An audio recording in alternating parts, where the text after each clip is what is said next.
ਖਾਲਸਾ ਜੀ, ਹਰਜੋਤ ਸਿੰਘ ਜੀ, ਸਵਾਗਤ ਹੈ ਜੀ ਆਇਆਂ ਨੂੰ। ਸਤਿ ਸ੍ਰੀ ਅਕਾਲ ਜੀ।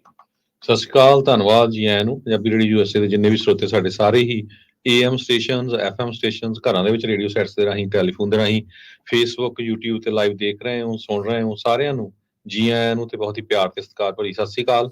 ਸਰੋਤਿਓ, ਅੱਜ ਮਈ ਦੀ 30 ਤਰੀਕ ਆ, ਦਿਨ ਵੀਰਵਾਰ ਆ, ਤੇ ਤੁਹਾਡੇ ਲਈ ਸਵੇਰ ਦਾ ਅਪਡੇਟ ਟਰੱਕਿੰਗ ਪ੍ਰੋਗਰਾਮ ਲੈ ਕੇ ਹਾਜ਼ਰ ਹੋਇਆ। ਟਰੱਕਿੰਗ ਬਾਰੇ ਗੱਲਬਾਤ ਕਰਨ ਦੇ ਲਈ ਜੁੜ ਚੁੱਕੇ ਨੇ ਆਪਣੇ ਨਾਲ ਰਮਨ ਸਿੰਘ ਢਿੱਲੋਂ ਜੀ। ਰਮਨ ਜੀ, ਜੀ ਆਇਆਂ ਨੂੰ ਸਵਾਗਤ ਹੈ। ਸਤਿ ਸ੍ਰੀ ਅਕਾਲ ਜੀ। ਸਤਿ ਸ਼੍ਰੀ ਅਕਾਲ ਜੀ, ਸਾਰੇ ਸੁਣਿਆਂ ਨੂੰ ਪਿਆਰ ਤੇ ਸਤਿਕਾਰ ਭਰੀ ਸਤਿ ਸ਼੍ਰੀ ਅਕਾਲ। ਸਾਡੇ ਅੱਜ ਦੇ ਇਸ ਪ੍ਰੋਗਰਾਮ ਨੂੰ ਸਪਾਂਸਰ ਕਰਦੇ ਨੇ ਖਾਲਸਾ ਇੰਸ਼ੋਰੈਂਸ ਏਜੰਸੀ, ਜਿਨ੍ਹਾਂ ਦੇ ਕੋਲੋਂ ਹਰ ਇੱਕ ਤਰੀਕੇ ਦੀ ਇੰਸ਼ੋਰੈਂਸ ਕਰਵਾ ਸਕਦੇ ਹੋ। ਇੰਸ਼ੋਰੈਂਸ ਬਾਰੇ ਪਤਾ ਕਰਨ ਲਈ ਕਾਲ ਕਰ ਸਕਦੇ ਹੋ 408-272-2500 1992 ਤੋਂ ਇੰਸ਼ੋਰੈਂਸ ਦੇ ਬਿਜ਼ਨਸ ਦੇ ਵਿੱਚ ਨੇ। ਇਸ ਮੌਕੇ ਜੇ ਤੁਸੀਂ covered California health insurance Obama care ਦੀਆਂ ਐਪਲੀਕੇਸ਼ਨਸ ਕਰਵਾਉਣੀਆਂ ਤਾਂ ਇਹਨਾਂ ਦੇ ਨਾਲ ਸੰਪਰਕ ਕਰ ਸਕਦੇ ਹੋ। ਤਰੀਕ ਨੂੰ ਉਹਨਾਂ ਨੇ ਕਵਰਡ ਕੈਲੀਫੋਰਨੀਆ ਨੇ ਅੱਗੇ ਜਿਹੜਾ ਉਹ ਵਧਾਇਆ ਆ।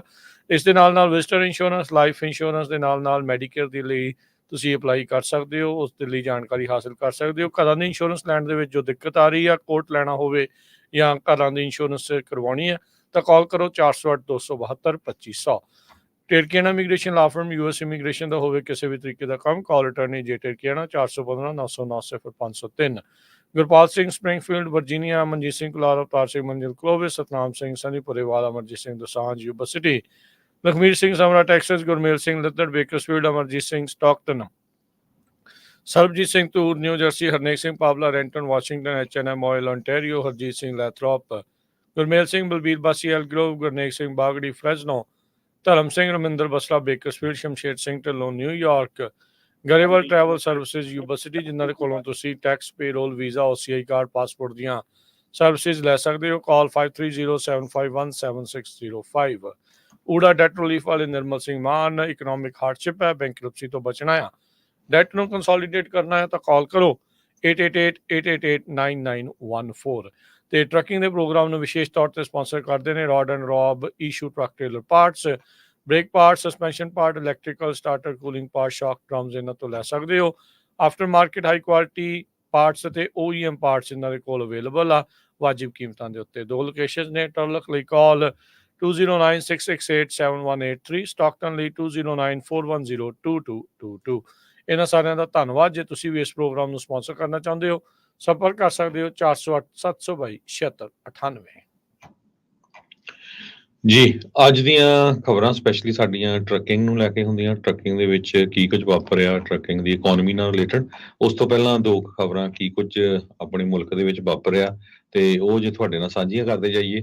ਪ੍ਰੈਜ਼ੀਡੈਂਟ ਡੋਨਲਡ ਟਰੰਪ ਹੋਣਾ ਦਾ ਜਿਹੜਾ ਟਰਾਇਲ ਹੈਗਾ ਆ, ਉਹ ਚੱਲ ਰਿਹਾ। ਉਹਦੀਆਂ ਜਿਹੜੀਆਂ ਡੈਲੀਬਰੇਸ਼ਨਸ ਆ ਯੂਰੀ ਵਾਲੇ ਕਰ ਰਹੇ ਹੈਗੇ ਆ। ਜਿਹੜੇ ਜੱਜ ਆ ਉਹਨਾਂ ਨੇ ਉਹਨਾਂ ਨੂੰ ਇੰਸਟਰਕਸ਼ਨਸ ਦਿੱਤੀਆਂ ਆ ਵੀ ਜਿਹੜੇ ਤੁਸੀਂ ਡਿਸੀਜਨ ਬਣਾਉਣੇ ਹੈਗੇ ਆ ਉਹ ਬਾਇਸ ਤੇ ਸਟੀਰੀਓਟਾਈਪ ਨਹੀਂ ਹੋਣੇ ਚਾਹੀਦੇ।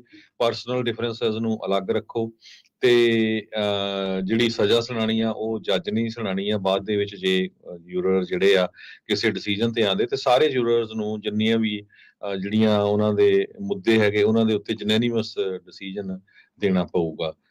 ਸੋ 12 ਪੈਨਲ ਆ ਯੂਰਰਸ ਦਾ। 34 ਫੈਲਨੀ ਚਾਰਜਸ ਪ੍ਰੈਜ਼ੀਡੈਂਟ ਟਰੰਪ ਉਹਨਾਂ ਦੇ ਉੱਤੇ ਲਾਏ ਆ ਫਾਲਸੀਫਾਈਂਗ ਬਿਜ਼ਨਸ ਰੈਕੋਰਡ ਦੇ ਸੰਬੰਧ ਦੇ ਵਿੱਚ, ਜੋ 2016 ਦੀ ਇਲੈਕਸ਼ਨ ਦੇ ਵਿੱਚ ਉਹਨਾਂ ਨੇ ਮਨੀ ਦਿੱਤਾ ਸੀ ਇੱਕ ਲੇਡੀ ਨੂੰ। ਜੀ ਬਿਲਕੁਲ। ਸੋ ਡੈਲੀਬਰੇਸ਼ਨ ਚੱਲ ਰਹੀਆਂ, ਕੱਲ੍ਹ ਦੀਆਂ ਸ਼ੁਰੂ ਹੋਈਆਂ ਡੈਲੀਬਰੇਸ਼ਨ। ਸੋ ਇਹਦਾ ਮਤਲਬ ਜਿਊਰੀ ਅਜੇ ਕਿਸੇ ਫੈਸਲੇ ਦੇ ਉੱਤੇ ਨਹੀਂ ਪਹੁੰਚੀ। ਸੋ ਜਿੱਦਾਂ ਹੀ ਕੋਈ ਉਹ ਫੈਸਲੇ ਦੇ ਉੱਤੇ ਪਹੁੰਚਦੇ ਆ ਤਾਂ ਉਸ ਦੇ ਬਾਰੇ ਦੱਸਿਆ ਜਾਊਗਾ। ਡਿਫੈਂਸ ਨੂੰ, ਪ੍ਰੋਸੀਕਿਊਟਰਸ ਨੂੰ, ਟਰੰਪ ਹੋਣਾ ਨੂੰ ਕੋਰਟ ਰੂਮ ਦੇ ਵਿੱਚ ਰਹਿਣ ਦੇ ਲਈ ਆਖਿਆ ਗਿਆ ਆ ਵੀ ਉਸ ਬਿਲਡਿੰਗ 'ਚ ਹੀ ਰਹੋ, ਕਿਉਂਕਿ ਕਿਸੇ ਵੀ ਟਾਈਮ ਕੋਈ ਸਵਾਲ ਹੋ ਸਕਦਾ ਹੈ ਤੇ ਜਾਂ ਫਿਰ ਕੋਈ ਫੈਸਲਾ ਆ ਸਕਦਾ ਆ। ਸੋ ਦੇਖੋ ਕੀ ਬਣਦਾ ਆ, ਕਿੰਨੇ ਵਕਤ ਜਿਹੜੇ ਉਹ ਲੱਗਦਾ ਆ। ਦਿਨ ਵੀ ਲੱਗ ਸਕਦੇ, ਘੰਟੇ ਵੀ ਲੱਗ ਸਕਦੇ ਆ, ਵੀਕ ਵੀ ਲੱਗ ਸਕਦੇ ਆ, ਮਹੀਨੇ ਵੀ ਲੱਗ ਸਕਦੇ ਆ। ਸੋ ਯੂ ਨੈਵਰ ਨੋ ਅੱਗੇ ਜਿਹੜਾ ਉਹ ਕੀ ਬਣਨਾ ਆ। ਸੋ ਪਹਿਲਾ ਜਿਹੜਾ ਉਹਨਾਂ ਦੇ ਉੱਤੇ 34 ਜਿਹੜੇ ਵੱਖ-ਵੱਖ ਚਾਰਜਿਸ ਸੀਗੇ, ਉਹਨਾਂ ਮਾਮਲੇ ਦੇ ਵਿੱਚ ਜਿਹੜੀ ਇਹ ਸੁਣਵਾਈ ਆ ਉਹ ਜ਼ਿਰਾ ਆ ਉਹ ਹੋ ਚੁੱਕੀ ਆ, ਬਹਿਸ ਸਮਾਪਤ ਆ ਤੇ ਹੁਣ ਜਿਊਰੀ ਨੇ ਇਹ ਜਿਹੜਾ ਫੈਸਲਾ ਅੱਗੇ ਲੈਣਾ ਹੈਗਾ। ਤੇ ਇੱਕ ਹੋਰ ਖਬਰ ਤੇ ਉਸ ਤੋਂ ਬਾਅਦ ਦੇ ਵਿੱਚ ਹਰਜੋਤ ਸਿੰਘ ਜੀ ਆਪਾਂ ਟਰੱਕਿੰਗ ਵੱਲ ਨੂੰ ਰਮਨ ਜੀ ਆਪਾਂ ਵੱਧਦੇ ਹਾਂ।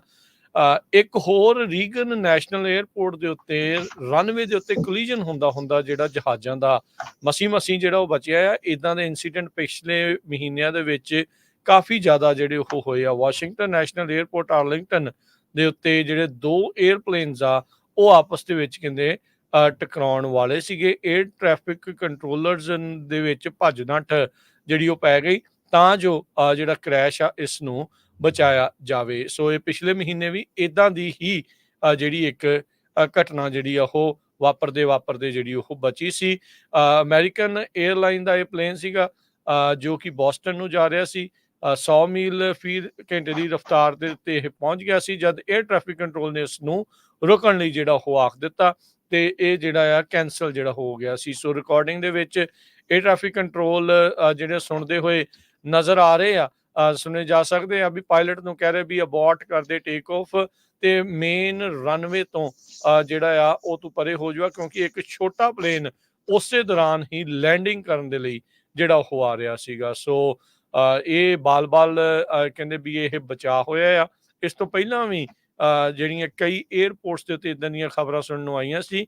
ਕਈ ਏਰੀ ਦੇ ਵਿੱਚ ਇੱਕ ਅੱਧੇ ਦਾ ਵਿੰਗ ਵੀ ਮਾੜਾ ਜਿਹਾ ਜਿਹੜਾ ਉਹ ਟਕਰਾ ਗਿਆ ਸੀਗਾ। ਸੋ ਹੁਣ ਇਸ ਦੀ ਜਿਹੜੀ ਜਾਂਚ ਜਿਹੜੀ ਹੋਵੇਗੀ ਤੇ FAA ਨੂੰ ਦੇਖਣਾ ਪਊਗਾ ਵੀ ਭਾਈ ਇੱਦਾਂ ਦੀਆਂ ਘਟਨਾਵਾਂ ਹੋਰ ਨਾ ਵਾਪਰਨ ਤਾਂ ਕਿੱਦਾਂ ਸਮੂਥਲੀ 에ਅਰ ਟ੍ਰੈਫਿਕ ਨੂੰ ਕੰਟਰੋਲ ਕੀਤਾ ਜਾ ਸਕਦਾ ਹੈ। ਜੀ ਤੇ ਰਮਨ ਜੀ, ਟਰੱਕਿੰਗ ਦੇ ਸੰਬੰਧਿਤ ਗੱਲਬਾਤ ਜਿਹੜੀ ਆ ਉਹ ਸ਼ੁਰੂ ਆਪਾਂ ਕਰਦੇ ਹਾਂ। ਪ੍ਰੋਡਿਊਸ ਨੂੰ ਲੈ ਕੇ ਕਿੱਦਾਂ ਸਥਿਤੀ ਆ, ਕਿੱਦਾਂ ਚੱਲ ਰਿਹਾ ਹੈ ਰਮਨ ਜੀ? ਕੀ ਅਪਡੇਟਸ ਆ ਉਹਨਾਂ ਦੇ ਰੇਟਸ ਨੂੰ ਲੈ ਕੇ? ਕੀ ਸੇਮ ਸਥਿਤੀ ਚੱਲ ਰਹੀ ਹੈ ਜੀ? ਦੇਖੋ, ਪ੍ਰੋਡਿਊਸ ਵੱਲੋਂ ਤਾਂ ਥੋੜੀ ਬਹੁਤ ਸਥਿਤੀ ਜਿਹੜੀ ਆ ਉਹ ਸੁਧਰੀ ਹੈਗੀ ਆ। ਪ੍ਰੋਡਿਊਸ ਥੋੜਾ ਬਹੁਤ ਚੱਲਿਆ ਹੈਗਾ ਕਿਉਂਕਿ ਗਰਮੀ ਥੋੜੀ ਹੋ ਰਹੀ ਹੈਗੀ। ਰੇਟਸ ਵੀ ਸਟੈਂਡਰਡ ਜਿਹੜੇ ਨਾਰਮਲ ਰੇਟਸ ਹੁੰਦੇ ਆ ਉੱਥੇ ਤੱਕ ਤਾਂ ਹੈਗੇ ਰੇਟਸ ਜਿਹੜੇ ਆ, ਪਰ ਜਿਹੜਾ ਡਰਾਈ ਫਰੇਟ ਹੈਗਾ ਉਹਦੇ ਉੱਤੇ ਅਸਰ ਹੈਗਾ। ਉੱਥੇ ਜਿਹੜਾ ਸ਼ਿਪਰ ਹੈਗਾ ਬਹੁਤ ਘੱਟ ਰੇਟ ਜਿਹੜਾ ਆ ਉਹ ਪ੍ਰੋਵਾਈਡ ਕਰ ਰਿਹਾ ਹੈਗਾ ਤੇ ਜਿਹੜੀਆਂ ਕਾਫੀ ਨੰਬਰ ਆਫ ਸਿਚੁਏਸ਼ਨਸ ਖੜੀਆਂ ਹੋ ਰਹੀਆਂ ਆ ਕਿ RXO ਇੱਕ ਲੌਜਿਸਟਿਕ ਕੰਪਨੀ ਹੈਗੀ ਆ, ਉਹਦੀ ਰੇਟਿੰਗ ਜਿਹੜੀ ਆ ਇਸ ਹਫਤੇ ਜਿਹੜੀ ਆ 3PL ਦੀ ਉਹ ਡ੍ਰੌਪ ਕੀਤੀ ਹੈਗੀ ਆ। CH ਰੋਬਿਨਸਨ ਦੀ ਸਾਰਿਆਂ ਨੂੰ ਪਹਿਲਾਂ ਕੀਤੀ ਸੀ, ਫਿਰ ਫਾਰਵਰਡ ਏਅਰ ਦੀ ਕੀਤੀ ਸੀ, ਹੁਣ RXO ਦੀ ਜਿਹੜੀ ਆ ਇਹ S&P ਗਲੋਬਲ ਰੇਟਿੰਗ ਜਿਹੜੀ ਆ ਉਹ ਡਾਊਨਗ੍ਰੇਡ ਕੀਤੀ ਗਈ ਆ BB+। ਤੇ ਇਹ ਜਿਹੜੀਆਂ ਚੀਜ਼ਾਂ ਹੈਗੀਆਂ ਇਹ ਕਾਫੀ ਚਿੰਤਾਜਨਕ ਹੈਗੀਆਂ ਇਸ ਵੇਲੇ। ਇੰਟਰਸਟਿੰਗਲੀ ਜਿਹੜਾ ਬੈਂਕ ਹੈਗਾ BMO ਬੈਂਕ ਹੈਗਾ, ਉਹਦੇ ਵੱਲੋਂ ਜਿਹੜਾ ਟਰੱਕਿੰਗ ਕ੍ਰੈਡਿਟਰ ਹੈਗੇ, ਕਿਉਂਕਿ BMO ਬੈਂਕ ਜਿਹੜਾ ਆ ਉਹਨੇ 2015 ਦੇ ਵਿੱਚ GE ਕੈਪੀਟਲ ਪਰਚੇਸ ਕੀਤਾ, ਉਹਦਾ ਟਰਾਂਸਪੋਰਟੇਸ਼ਨ ਯੂਨਿਟ ਪਰਚੇਸ ਕੀਤਾ ਸੀਗਾ। ਤੇ ਜਦੋਂ ਦਾ ਉਹਨਾਂ ਨੇ ਇਹ ਯੂਨਿਟ ਉਹਨਾਂ ਦਾ GE ਕੈਪੀਟਲ ਪਰਚੇਸ ਕੀਤਾ ਸੀਗਾ, ਜਿਹਦੇ 'ਚ ਕਿ ਰਫਲੀ 90% ਜਿਹੜਾ ਬਿਜ਼ਨਸ ਹੈਗਾ ਉਹ ਟਰਾਂਸਪੋਰਟੇਸ਼ਨ ਸੈਕਟਰ ਦੇ ਵਿੱਚ ਰਿਪੋਰਟਡਲੀ ਟਰੱਕ ਫਾਈਨੈਂਸਿੰਗ ਦੇ ਵਿੱਚ ਹੈਗਾ ਆ। ਠੀਕ ਹੈ। ਉਹ ਜਿਹੜਾ ਆ ਜਿਹੜਾ BMO ਦਾ ਲਾਸ ਹੈਗਾ ਆ, ਜਿਹੜਾ 30th April ਨੂੰ ਜਿਹੜਾ ਕੁਆਰਟਰ ਐਂਡ ਹੋਇਆ, ਉਹ 41 ਮਿਲੀਅਨ US ਤੇ 56 ਮਿਲੀਅਨ ਜਿੱਦਾਂ ਕਹਿ ਲਓ ਵੀ ਕੈਨੇਡੀਅਨ ਡਾਲਰ ਤੇ 41 ਮਿਲੀਅਨ US ਡਾਲਰ ਦੇ ਬਰਾਬਰ ਹੋ ਚੁੱਕਾ ਆ ਤੇ 7ਵਾਂ ਕੰਜ਼ੈਕਟਿਵ ਕੁਆਰਟਰ ਹੈਗਾ ਲਾਸ ਦਾ। ਠੀਕ ਹੈ। ਸੋ ਇਹ ਜਿਹੜੀ ਚੀਜ਼ ਹੈਗੀ ਆ ਇਹ ਓਵਰਆਲ ਇਸ ਚੀਜ਼ ਨੂੰ ਦਿਖਾ ਰਹੀ ਆ ਕਿ ਜਿਹੜੀ ਟਰੱਕਿੰਗ ਮਾਰਕੀਟ ਹੈਗੀ ਆ ਉਹ ਬਹੁਤ ਹੀ ਜ਼ਿਆਦਾ ਇਸ ਵੇਲੇ ਬੀਟ ਅਪ ਹੋਈ ਪਈ ਆ। ਡੈਫੀਨੇਟਲੀ ਰੇਟਸ ਇਸ ਤੋਂ ਥੱਲੇ ਜਾਣ ਦਾ ਤਾਂ ਕੋਈ ਸਵਾਲ ਨਹੀਂ ਪੈਦਾ ਹੁੰਦਾ। ਜਿਹੜੇ ਪ੍ਰੋਬਲਮਸ ਹੈਗੀਆਂ, ਹਾਂ ਇੱਕ ਚੀਜ਼ ਦੇਖੋ, ਉਹ ਕਈਆਂ ਦੇ ਲਈ ਕਹਿੰਦੇ ਨੇ ਨਾ ਵੀ ਹੁੰਦੀ ਆ, ਕਿਸੇ ਦੇ ਲਈ ਉਹ ਆਪਣੇ ਕੋਈ ਉਹ ਕਹਾਵਤ ਜੀ ਵੀ ਬੋਲਦੇ ਹੁੰਦੇ, ਕਿਸੇ ਲਈ ਮਾਹਵਾਦੀ ਤੇ ਕਿਸੇ ਦੇ ਲਈ ਹੈ ਨਾ। ਤੇ ਉਹ ਚੀਜ਼ ਆ ਕਿ ਹੁਣ ਆਉਣ ਵਾਲੇ ਸਮੇਂ ਦੇ ਵਿੱਚ ਜਿਹੜਾ ਆ ਐਰਕੀ ਹਰੀਕੇਨ ਸੀਜ਼ਨ ਬਹੁਤ ਲੰਬਾ ਤੇ ਵੱਡਾ ਪ੍ਰੋਡਿਕਟ ਕੀਤਾ ਗਿਆ। ਯੂਜ਼ਲੀ 14 ਹਰੀਕੇਨ ਜਿਹੜੇ ਆ ਨੇਮ ਕੀਤੇ ਜਾਂਦੇ ਆ ਹਰ ਸਾਲ, ਜਿਹੜੇ ਮੇਜਰ ਹਰੀਕੇਨ ਆਉਂਦੇ ਆ 14 ਤੱਕ। ਇਸ ਵਾਰੀ 17 ਤੋਂ ਲੈ ਕੇ 25 ਨੇਮ ਕੀਤੇ ਗਏ ਆ। ਸੋ ਹੈਵੀ ਹਰੀਕੇਨ ਸੀਜ਼ਨ ਹੋਣਾ ਆ ਔਰ ਉਹਨਾਂ ਦੀ ਜਿਹੜੀ ਪਾਵਰਫੁਲ ਆ ਉਹਦੇ ਕੈਟੇਗਰੀ 3 ਤੋਂ ਅਪ ਗਿਣੇ ਗਏ ਆ ਮੈਜੋਰਿਟੀ ਆਫ। ਸੋ ਇਹ ਜਿਹੜੀ ਚੀਜ਼ ਹੈਗੀ ਆ ਇਹ ਡੈਫੀਨੇਟਲੀ ਇਟਸ ਗੁੱਡ ਕਿ ਚਲੋ ਨੈਚੁਰਲ ਡਿਜ਼ਾਸਟਰ ਹੈਗਾ, ਪਰ ਜਿਹੜੀ ਪ੍ਰੋਡਕਸ਼ਨ ਹੈਗੀ ਆ ਉਹਦੇ ਉੱਤੇ ਇਹ ਹੈਗੀ ਆ ਕਿ ਮੋਸਟਲੀ ਜਿਹੜੇ ਇਹ ਸੀਜ਼ਨਲ ਜਿਹੜੇ ਆਪਣੇ ਹਰੀਕਨ ਹੈਗੇ ਇਹਨਾਂ ਕਰਕੇ ਸਪਾਟ ਰੇਟ ਮਾਰਕੀਟ ਜਿਹੜੀ ਆ ਉਹ ਸਪਾਈਕ ਕਰ ਜਾਂਦੀ ਆ ਕਿਉਂਕਿ ਟਰੱਕ ਬਹੁਤ ਘੱਟ ਹੁੰਦੇ ਆ ਸੜਕ ਤੇ। ਸੋ ਇਸ ਕਰਕੇ ਹੋ ਸਕਦਾ ਕਿ ਆਉਣ ਵਾਲੇ ਜਿਹੜੇ ਹਰੀਕਨ ਸੀਜ਼ਨ ਹੈਗਾ ਉਹਦੇ ਵਿੱਚ ਜਿਹੜਾ ਸਪਾਈਕ ਕਰੇ ਸਪਾਟ ਰੇਟ ਬਿਕਾਜ਼ ਆਫ ਜਿਹੜੀ ਆ ਆਪਣੀ ਸਪਲਾਈ ਘੱਟ ਜਾਵੇ। ਪਰ ਓਵਰਆਲ ਜੇ ਆਪਾਂ ਅੱਜ ਦੀ ਸਿਚੁਏਸ਼ਨ ਲਈਏ ਤੇ ਅੱਜ ਦੀ ਸਿਚੁਏਸ਼ਨ ਕੋਈ ਐਡੀ ਨਹੀਂ ਹੈਗੀ, ਵਧੀਆ ਨਹੀਂ ਹੈਗੀ, ਕਿਉਂਕਿ ਸਾਰੀਆਂ ਹੀ ਟਰੱਕਿੰਗ ਕੰਪਨੀਆਂ ਜਿਹੜੀਆਂ ਮੇਜਰ ਜਿਹੜੇ 3PL ਆ ਬ੍ਰੋਕਰਸ ਆ ਉਹ ਸਾਰੇ ਡਾਊਨਗ੍ਰੇਡ ਹੋ ਰਹੇ ਆ ਥੋੜੇ, ਉਹਨਾਂ ਦਾ ਕ੍ਰੈਡਿਟ ਰੇਟਿੰਗ ਡਾਊਨਗ੍ਰੇਡ ਹੋ ਰਹੀ ਆ। ਤੇ ਨਾਲ ਦੇ ਨਾਲ ਹੀ ਜਿਹੜਾ BMO ਬੈਂਕ ਵੱਲੋਂ ਜਿਹੜਾ ਦੱਸਿਆ ਗਿਆ ਕਿ ਜਿਹੜੀ ਕ੍ਰੈਡਿਟ ਕੰਡੀਸ਼ਨ ਹੈਗੀ ਆ ਉਹ ਵਰਸ ਹੋ ਰਹੀ ਆ। ਸੋ ਇਹ ਜਿਹੜੀਆਂ ਚੀਜ਼ਾਂ ਹੈਗੀਆਂ ਓਵਰਆਲ ਮਾਰਕੀਟ ਦੀ ਕਮਜ਼ੋਰੀ ਵੱਲ ਸਾਰਾ ਇਸ਼ਾਰਾ ਕਰਦੀਆਂ। ਜੀ, ਸੋ ਸਿੰਪਲ ਲੈਂਗੁਏਜ ਕਹਿ ਦਈਏ ਵੀ ਜਿਹੜੀ ਬੈਂਕ ਆ ਉਹ ਹੁਣ ਰਗੜ ਹੋ ਰਹੀ ਆ, ਬੈਂਕਾਂ ਨੂੰ ਜਿਹੜੀਆਂ ਪੇਮੈਂਟਾਂ ਨਹੀਂ ਜਾ ਰਹੀਆਂ ਤੇ BMO ਨੇ ਇਹ ਦੱਸਿਆ ਵੀ ਪਹਿਲੇ ਕੁਆਟਰ 'ਚ ਹੀ ਕੈਨੇਡੀਅਨ 56 ਮਿਲੀਅਨ ਤੇ US ਦੇ 41 ਮਿਲੀਅਨ ਡਾਲਰ ਬਣਦੇ ਹੈਗੇ ਆ, ਉਹਨਾਂ ਨੂੰ ਲਾਸ ਹੋਏ ਹੈਗੇ ਆ। ਅੱਜ ਦਾ ਆਪਾਂ ਰਮਨ ਜੀ ਮੇਨ ਫੋਕਸ ਰੱਖਾਂਗੇ ਟਰੱਕਿੰਗ ਦੇ ਵਿੱਚ ਬਹੁਤ ਜ਼ਿਆਦਾ ਚੋਰੀਆਂ ਹੋ ਰਹੀਆਂ, ਹੇਰਾ ਫੇਰੀਆਂ ਹੋ ਰਹੀਆਂ, ਕਾਲਾਂ ਆ ਰਹੀਆਂ, ਉਹਦੇ ਉੱਤੇ ਜੇ ਕਿਸੇ ਵੀ ਜਿਹੜੇ ਸਾਡੇ ਸਰੋਤੇ ਆ ਉਹਨਾਂ ਨੂੰ ਅਫੈਕਟ ਕੀਤਾ ਹੈਗਾ ਉਹ ਜ਼ਰੂਰ ਕਾਲ ਕਰਕੇ ਦੱਸੋ ਤਾਂ ਕਿ ਜਿਹੜੇ ਆਪਣੇ ਹੋਰ ਭੈਣ ਭਰਾ ਆ ਉਸ ਬਿਜ਼ਨਸ ਦੇ ਵਿੱਚ ਉਹ ਰਗੜ ਨਾ ਹੋਣ, ਉਹਨਾਂ ਨੂੰ ਪਹਿਲਾਂ ਹੀ ਪਤਾ ਹੋਵੇ ਵੀ ਬਾਹਰ ਜਿਹੜਾ ਆ ਉਹ ਕੀ ਕੁਝ ਚੱਲ ਰਿਹਾ ਹੈਗਾ। ਬਿਲਕੁਲ ਕਹਿੰਦੇ ਭਾਜੀ ਇਹਦੇ ਹਾਂਜੀ ਜੀ ਹਾਂਜੀ ਨਹੀਂ ਬਿਲਕੁਲ ਇਹਦੇ ਬਾਰੇ ਦੇ ਵਿੱਚ ਗੱਲ ਕਰਨੀ ਬਣਦੀ ਹੈਗੀ ਆ ਕਿ ਇਹਦੇ ਵਿੱਚ ਜਿੰਨੀ ਤੁਹਾਡੀ ਇਨਫੋਰਮੇਸ਼ਨ ਹੈਗੀ ਆ, ਜੇ ਤੁਹਾਡੀ ਇਨਫੋਰਮੇਸ਼ਨ ਜਿਹੜੀ ਆ ਉਹ ਬਾਹਰ ਜਾ ਰਹੀ ਹੈਗੀ ਆ, ਕੋਈ ਇਨਫੋਰਮੇਸ਼ਨ ਤੁਹਾਡੀ ਲੀਕ ਕਰ ਰਿਹਾ ਹੈਗਾ, ਪਰ ਤੁਸੀਂ ਕਿਸੇ ਨਾਲ ਐਸੇ ਨਾ ਬੰਦੇ ਨਾਲ ਬ੍ਰੋਕਰ ਨਾਲ ਗੱਲ ਕਰ ਰਹੇ ਹੈਗੇ ਜਿਹਦੇ ਕੋਲ ਇਨਫੋਰਮੇਸ਼ਨ ਤੁਹਾਡੀ ਨਹੀਂ ਜਾਣੀ ਚਾਹੀਦੀ ਉੱਥੇ ਤੇ ਇਹ ਜਿਹੜੀ ਚੀਜ਼ ਹੈਗੀ ਆ ਇਹ ਡੈਫੀਨੇਟਲੀ ਇਹਦੇ ਵਿੱਚ ਵਾਧਾ ਇਸੇ ਕਰਕੇ ਹੋ ਰਿਹਾ ਕਿਉਂਕਿ ਜੇ ਬਹੁਤ ਦੇਖੋ ਜਿਹੜਾ ਜਦੋਂ ਇੰਡਸਟਰੀ ਸਲੋ ਹੁੰਦੀ ਹੈ ਨਾ ਤੇ ਉਦੋਂ ਵੀ ਇਹ ਚੀਜ਼ਾਂ ਵਾਪਰਦੀਆਂ, ਜਦੋਂ ਇੰਡਸਟਰੀ ਫਾਸਟ ਹੁੰਦੀ ਆ ਉਦੋਂ ਵੀ ਇਹ ਚੀਜ਼ਾਂ ਵਾਪਰਦੀਆਂ, ਠੀਕ ਹੈ ਨਾ। ਇਹ ਨਹੀਂ ਗਾ ਵੀ ਕਿਸੇ ਟਾਈਮ ਤੇ ਘਟ ਜਾਂਦੀਆਂ, ਵੱਧਦੀਆਂ ਆ, ਐਵਰੀ ਡੇ ਵੱਧਦੀਆਂ ਆ। ਔਰ ਜ਼ਿਆਦਾ ਇਹ ਆ ਕਿ ਤੁਸੀਂ ਕਿਹੜੇ ਬ੍ਰੋਕਰ ਨਾਲ ਕੰਮ ਕਰਦੇ ਆ, ਤੁਸੀਂ ਕਿੰਨੀ ਇਨਫੋਰਮੇਸ਼ਨ ਆਪਣੇ ਬ੍ਰੋਕਰ ਨੂੰ ਦਿੰਦੇ ਆ। ਜਿਹੜਾ ਤੁਸੀਂ ਜੇ ਆਪਾਂ ਗੱਲ ਕਰੀਏ ਬ੍ਰੋਕਰ ਦੀ ਪੱਖੋਂ ਵੀ ਆਪਾਂ ਸੋਚੀਏ, ਜਿਹੜੇ ਬ੍ਰੋਕਰ ਹੁਣ ਬਹੁਤ ਇਨਫੋਰਮੇਸ਼ਨ ਰਿਕੁਆਇਰ ਕਰਨ ਲੱਗ ਗਏ ਵੀ ਬਹੁਤ ਚੀਜ਼ ਤੁਹਾਨੂੰ ਡਰਾਈਵਰ ਦੀ ਚਾਹੀਦੀ ਆ, ਬਹੁਤ ਕੁਝ ਤੁਹਾਨੂੰ ਚਾਹੀਦਾ ਆ, ਹਰ ਆਪਸ਼ਨ, ਹਰ ਟਰੈਕਿੰਗ, ਹਰ ਚੀਜ਼। ਹੁਣ ਜੇ ਬ੍ਰੋਕਰ ਦੇ ਪੱਖੋਂ ਵੇਖੀਏ ਤੇ ਉਹ ਵੀ ਸੱਚਾ ਆ, ਉਹ ਕਹਿੰਦਾ ਵੀ ਮੇਰੇ ਲੋਡ ਚੋਰੀ ਹੋ ਰਹੇ ਆ, ਹੈ ਨਾ। ਤੇ ਜੇ ਆਪਾਂ ਟਰੱਕਿੰਗ ਕੈਰੀਅਰ ਦੇ ਹਿਸਾਬ ਨਾਲ ਵੇਖੀਏ ਤੇ ਹਿਸਾਬ ਨਾਲ ਕਈ ਵਾਰੀ ਬਹੁਤ ਕੈਰੀਅਰ ਜਿਹੜੇ ਆ ਉਹ ਫਰਸਟ੍ਰੇਸ਼ਨ ਵੀ ਕੱਢਦੇ ਆ, ਯਾਰ ਬ੍ਰੋਕਰ ਮੇਰੇ ਕੋਲ ਆਹ ਮੰਗਦਾ। ਤੁਸੀਂ ਇਹ ਦੇਖੋ ਨਾ ਵੀ ਉਹਨੇ ਵੀ ਆਪਣਾ ਮਾਲ ਤੁਹਾਨੂੰ ਦੇਣਾ ਆ, ਉਹਨੇ ਵੀ ਆਪਣਾ ਜਿਹੜੀ ਸਿਕਿਉਰ ਕਰਨਾ ਆ, ਪਰ ਉਹਦੇ ਨਾਲ ਤੁਸੀਂ ਵਿੱਚ ਜਿਹੜੇ ਬੈਡ ਐਕਟਰ ਆ ਜਾਂਦੇ ਆ, ਵਿੱਚ ਜਿਹੜੇ ਐਸੇ ਬੰਦੇ ਆ ਜਾਂਦੇ ਆ ਜਿਹੜੇ ਕਿ ਉਹ ਉਸ ਜਗ੍ਹਾ ਤੇ ਨਹੀਂ ਚਾਹੀਦੇ ਔਰ ਜਿਹੜੀ ਆਪਰਚੁਨਿਟੀ ਦੇਖਦੇ ਆ। ਔਰ ਸਾਡੀ ਜਿਹੜੀ ਟਰੱਕਿੰਗ ਇੰਡਸਟਰੀ ਹੈਗੀ ਆ ਇਹਦੇ ਵਿੱਚ ਜਿਹੜੀ ਕਹਿ ਲਓ ਵੀ ਐਜੂਕੇਸ਼ਨ ਅਵੇਅਰਨੈਸ ਦੀ ਕਮੀ ਆ, ਔਰ ਕਿਸੇ ਦੇ ਪਿੱਛੇ ਲੱਗ ਜਾਣਾ, ਵਧੀਆ ਲੋਡ ਮਿਲਦਾ ਆ ਫਟਾਫਟ ਚੱਕ ਕਰਨਾ, ਉਹ ਸਾਰੀਆਂ ਚੀਜ਼ਾਂ ਫੈਕਟਰ ਹੁੰਦੀਆਂ। ਜੀ ਬਿਲਕੁਲ, ਪਿਛਲੇ ਸਮੇਂ ਤੋਂ ਆਪਾਂ ਦੱਸਦੇ ਰਹੇ ਹੈਗੇ ਆ, ਬਹੁਤ ਵਾਰ ਸਾਡੇ ਨਾਲ ਆਪਣੇ ਭੈਣ ਭਰਾ ਨਾਰਾਜ਼ ਵੀ ਹੁੰਦੇ ਵੀ ਯਾਰ ਤੁਸੀਂ ਨੈਗੇਟਿਵ ਖਬਰਾਂ ਹੀ ਦਿੰਦੇ ਆ, ਪਰ ਇਹ ਅਮਰੀਕਾ ਦੀ ਹਿਸਟਰੀ 'ਚ ਪਹਿਲੀ ਵਾਰੀ ਹੋਇਆ ਰਮਨ ਜੀ ਵੀ ਜਿਹੜਾ ਫਰੇਟ ਦਾ ਰਿਸੈਸ਼ਨ ਆ ਇੰਨਾ ਲੰਮਾ ਚੱਲਿਆ ਹੈਗਾ। ਟਿਪੀਕਲੀ ਕਹਿੰਦੇ ਵੀ ਜਿਹੜੇ 3 ਰਿਸੈਸ਼ਨ ਪਿਛਲੇ ਸਮਿਆਂ 'ਚ ਹੋਏ ਹੈਗੇ ਆ ਉਹ 17 ਤੋਂ 23 ਮਹੀਨੇ ਦੇ ਹੁੰਦੇ ਆ, ਹੁਣ ਅਸੀਂ 24 ਤੋਂ 25 ਮਹੀਨੇ ਹੋ ਗਏ ਤੇ ਹਜੇ ਵੀ ਨਹੀਂ ਲੱਗ ਰਿਹਾ। ਕਾਰਨ ਉਹਦਾ ਇਹ ਵੀ ਆ ਮੇਨ ਵੀ ਬਹੁਤ ਸਾਰੇ ਟਰੱਕ ਅਵੇਲੇਬਲ ਆ, ਟੂ ਮੈਨੀ ਟਰੱਕਸ ਫॉर ਅਵੇਲੇਬਲ ਫਰੇਟ। ਪਿਛਲੇ 4-5 ਸਾਲ ਤਾਂ ਰੌਲਾ ਹੀ ਪੈਂਦਾ ਰਿਹਾ ਡਰਾਈਵਰ ਸ਼ਾਰਟੇਜ ਆ, ਹੁਣ ਦੇਖੋ ਇਹ ਕਹਿੰਦੇ ਵੀ ਟਰੱਕ ਜ਼ਿਆਦਾ ਅਵੇਲੇਬਲ ਆ ਤਾਂ ਕਰਕੇ ਜਿਹੜੇ ਫਰੇਟ ਦੇ ਰੇਟਸ ਵੀ ਘੱਟ ਹੈਗੇ। ਕਹਿੰਦੇ ਵੀ ਸ਼ਰਿੰਕ ਜ਼ਰੂਰ ਹੋ ਰਹੇ ਆ, ACT ਰਿਸਰਚ ਨੇ ਰਿਪੋਰਟ ਕੀਤਾ ਵੀ ਬੜੀ ਤੇਜ਼ੀ ਦੇ ਨਾਲ ਜਿਹੜੇ ਲੋਕ ਆ ਉਹ ਛੱਡ ਰਹੇ ਹੈਗੇ ਆ। ਹੋਪਫੁਲੀ ਉਹਦੇ ਨਾਲ ਆਉਣ ਵਾਲੇ ਸਮੇਂ 'ਚ ਫਰਕ ਪਊਗਾ, ਪਰ ਇਸ ਵਾਰੀ ਦਾ ਜਿਹੜਾ ਟਰੱਕਿੰਗ ਦਾ ਫਰੇਟ ਦਾ ਰਿਸੈਸ਼ਨ ਆ ਉਹ ਅਮਰੀਕਾ ਦੀ ਹਿਸਟਰੀ 'ਚ ਬਹੁਤ ਲੰਮਾ ਹੋਇਆ ਹੈਗਾ ਜੀ। ਇੱਕ ਹੋਰ ਰਾਜਕਰਨ ਜਿਹੜੀ ਗੱਲ ਮੈਂ ਸਾਂਝੀ ਕਰਨੀ ਚਾਹੁੰਦਾ, ਜਿਹੜੀਆਂ ਮੈਨੂੰ ਕਾਫੀ ਕਾਲਸ ਆਈਆਂ ਹੈਗੀਆਂ ਵੀਕਲੀ ਬੇਸਿਸ ਤੇ ਆਉਂਦੀਆਂ ਹੈਗੀਆਂ, ਉਹ ਹੈਗੀਆਂ ਕਿ ਜਿਹੜੀਆਂ ਟਰੱਕਿੰਗ ਕੰਪਨੀਜ਼ ਐਂਡ ਡਰਾਈਵਰਸ ਦੋਨਾਂ ਦੇ ਪੱਖ ਦੀ ਗੱਲ ਹੈਗੀ ਆ, ਦੋਨਾਂ ਦੇ ਅਗੇਂਸਟ ਵੀ ਆ ਤੇ ਪੱਖ ਦੀ ਵੀ ਆ। ਬਹੁਤ ਜ਼ਿਆਦੀਆਂ ਕਾਲਸ ਆ ਰਹੀਆਂ ਹੈਗੀਆਂ ਜਿੱਥੇ ਕਿ ਵੇਜਸ ਜਿਹੜੀਆਂ ਆ ਉਹ ਨਹੀਂ ਦਿੱਤੀਆਂ ਜਾ ਰਹੀਆਂ। ਵੇਜਸ ਨੂੰ ਥੱਲੇ ਰੱਖਿਆ ਜਾ ਰਿਹਾ, ਅਸੀਂ 1 ਲੋਡ ਥੱਲੇ ਰੱਖਾਂਗੇ, ਅਸੀਂ 15 ਦਿਨ ਦੇ ਥੱਲੇ ਰੱਖਾਂਗੇ।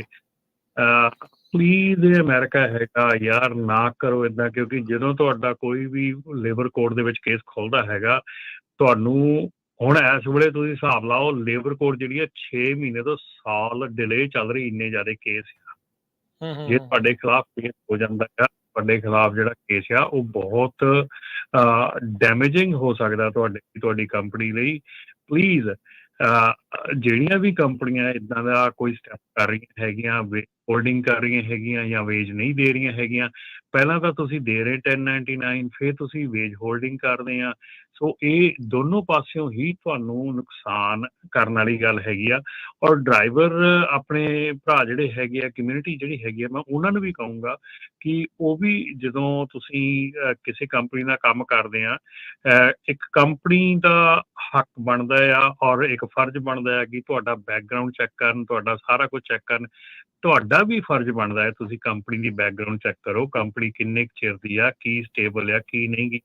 ਹੁਣ ਕਾਲਸ ਆਉਂਦੀਆਂ ਹੈਗੀਆਂ ਜੀ, ਕੰਪਨੀ ਫਿਊਲ ਕਾਰਡ ਬੰਦ ਹੋ ਗਏ, ਫਿਰ ਸਾਨੂੰ 1 ਦਿਨ ਖੜਨਾ ਪਿਆ ਫਿਊਲ ਪਾਉਣ ਨੂੰ, ਸਾਨੂੰ ਸਾਰਾ ਦਿਨ ਉੱਥੇ ਖੜੇ ਰਹੇ, ਫਿਊਲ ਨਹੀਂ ਮਿਲਿਆ। ਮਤਲਬ ਇੱਦਾਂ ਦੀਆਂ ਜਿਹੜੀਆਂ ਰੈੱਡ ਫਲੈਗ ਹੈਗੇ ਆ ਨਾ, ਉਹ ਹੁੰਦਾ ਕਿ ਤੁਸੀਂ ਜਲਦੀ ਤੋਂ ਜਲਦੀ ਇਸ ਕੰਪਨੀ ਨੂੰ ਸਤਿ ਸ਼੍ਰੀ ਅਕਾਲ ਕਹਿ ਕੇ ਦੂਜਾ ਆਪਣਾ ਵਧੀਆ ਕੰਮ ਲੱਭੋ, ਠੀਕ ਹੈ ਨਾ। ਜਦੋਂ ਤੁਸੀਂ ਕੰਪਨੀ ਦੇ ਕੋਲ ਕੰਮ ਕਰਨ ਜਾਂਦੇ ਆ ਨਾ, ਤੇ ਕੰਪਨੀ ਕੋਲ ਕੰਮ ਕਰਨ ਜਾਂਦੇ ਆ, ਤੇ ਉੱਥੇ ਤੁਸੀਂ ਜਾ ਕੇ ਕੰਪਨੀ ਦੇ ਬਾਰੇ 'ਚ ਵੀ ਪਤਾ ਕਰੋ ਵੀ ਭਾਈ ਕੰਪਨੀ ਕਿੱਦਾਂ ਦੀ ਹੈ, ਕੀ ਉਹਦੀ ਰੇਟਿੰਗ। ਅੱਜ ਕੱਲ੍ਹ ਗੂਗਲ ਤੇ ਰੇਟਿੰਗ ਬਹੁਤ ਲੋਕੀ ਦੇ ਰਹੇ ਹੈਗੇ ਕੰਪਨੀਆਂ ਦੀ, ਵੀ ਜਦੋਂ ਕੰਪਨੀਆਂ ਜਿਹੜੀਆਂ ਪੇ ਨਹੀਂ ਕਰਦੀਆਂ ਹੈਗੀਆਂ ਜਾਂ ਪ੍ਰੋਬਲਮ ਕ੍ਰੀਏਟ ਕਰਦੀਆਂ ਹੈਗੀਆਂ। ਠੀਕ ਹੈ। ਔਰ ਇੱਕ ਰਿਕੁਐਸਟ ਰਾਜਕਰਨ ਹੈਗੀ ਆ, ਜਿਹੜੇ ਨਵੇਂ ਡਰਾਈਵਰ ਆਏ ਹੈਗੇ ਆ, ਪਲੀਜ਼ ਨਵੇਂ ਡਰਾਈਵਰ ਜਿਹੜੇ ਆ 2 ਮਹੀਨੇ ਟਰੱਕ ਚਲਾ ਕੇ ਸੋਲੋ ਟਰੱਕ ਦੀ ਮੰਗ ਨਾ ਕਰੋ। 2 ਸਾਲ ਘੱਟੋ ਘੱਟ ਟੀਮ ਡਰਾਈਵਰ ਦੇ ਵਿੱਚ ਚਲਾਓ, ਤਾਂ ਕਿ ਤੁਹਾਡਾ ਐਕਸਪੀਰੀਅੰਸ ਹੋਵੇ, ਤਾਂ ਕਿ ਤੁਹਾਨੂੰ ਸੋਲੋ ਟਰੱਕ ਜਿਹੜਾ ਆ ਕੱਲ ਨੂੰ ਸੌਖਾ ਹੋਵੇ ਤੇ ਤੁਹਾਡੀ ਇੰਸ਼ੋਰੈਂਸ ਕਵਰੇਜ ਹੋ ਸਕੇ। ਜਿੰਨੀ ਦੇਰ ਤੱਕ ਤੁਸੀਂ ਆਪਣਾ 2 ਸਾਲ ਦਾ ਐਕਸਪੀਰੀਅੰਸ ਪੂਰਾ ਨਹੀਂ ਕਰਦੇ, ਪਲੀਜ਼ ਉਨੀ ਦੇਰ ਤੱਕ ਸੋਲੋ ਟਰੱਕ ਨਾ ਚਲਾਓ। ਬਹੁਤ ਜ਼ਿਆਦੀ ਕਮਿਊਨਿਟੀ ਇਸ ਵੇਲੇ ਜਿਹੜੀ ਆ, ਮਹੀਨਾ 2 ਗੇੜੇ ਲਾਏ ਆ ਭਾਜੀ, ਉਹ ਫਿਰ ਹੁਣ ਕਹਿੰਦਾ ਉਹਨੂੰ ਟਰੱਕ ਦੇ ਦਵਾ ਦਿਓ, ਜਾਂ ਉਹਨੇ 2 ਮਹੀਨੇ ਲਾਏ। ਯਾਰ ਕਿਉਂ ਤੁਸੀਂ ਆਪਣਾ ਵੀ ਲਾਈਫ ਖਰਾਬ ਕਰ ਰਹੇ ਆ, ਤੁਸੀਂ ਇੰਡਸਟਰੀ ਵੀ ਬੇੜਾ ਗਰਕ ਹੋ ਰਹੀ ਆ। ਸੋ ਘੱਟੋ ਘੱਟ ਜਿਹੜਾ ਨਵਾਂ ਡਰਾਈਵਰ ਹੈ ਟਰੱਕ ਸਕੂਲ ਤੋਂ ਆਇਆ, ਉਹ 2 ਸਾਲ ਟੀਮ ਦੇ ਵਿੱਚ ਟਰੱਕ ਚਲਾਵੇ। ਇਸ ਤੋਂ ਪਹਿਲਾਂ ਉਹ ਸੋਲੋ ਡਰਾਈਵਿੰਗ ਕਰੇ ਜਾਂ ਆਪਣਾ ਟਰੱਕ ਲਵੇ। ਜੀ ਪੱਟੇ ਬਣਾਉਣ ਦੀ ਗੱਲ ਤਾਂ ਹੁਣ ਜੇ ਮੈਂ ਤੁਹਾਡੇ ਨਾਲ ਖਬਰ ਸਾਂਝੀ ਕਰਾਂ, ਅੱਜ FMCSA ਨੇ ਇੱਕ ਨਿਊ ਜਰਸੀ ਦੀ ਕੰਪਨੀ ਹੈਗੀ ਆ, ਇੱਕ ਨੂਰ ਟਰੱਕਿੰਗ, ਉਹਨੂੰ ਜਿਹੜਾ ਆਊਟ ਆਫ ਜਿਹੜਾ ਉਹਨੂੰ ਸ਼ਟ ਡਾਊਨ ਕੀਤਾ ਹੈਗਾ ਇਮੀਨੈਂਟ ਹੈਜ਼ਰਡ ਕਰਕੇ।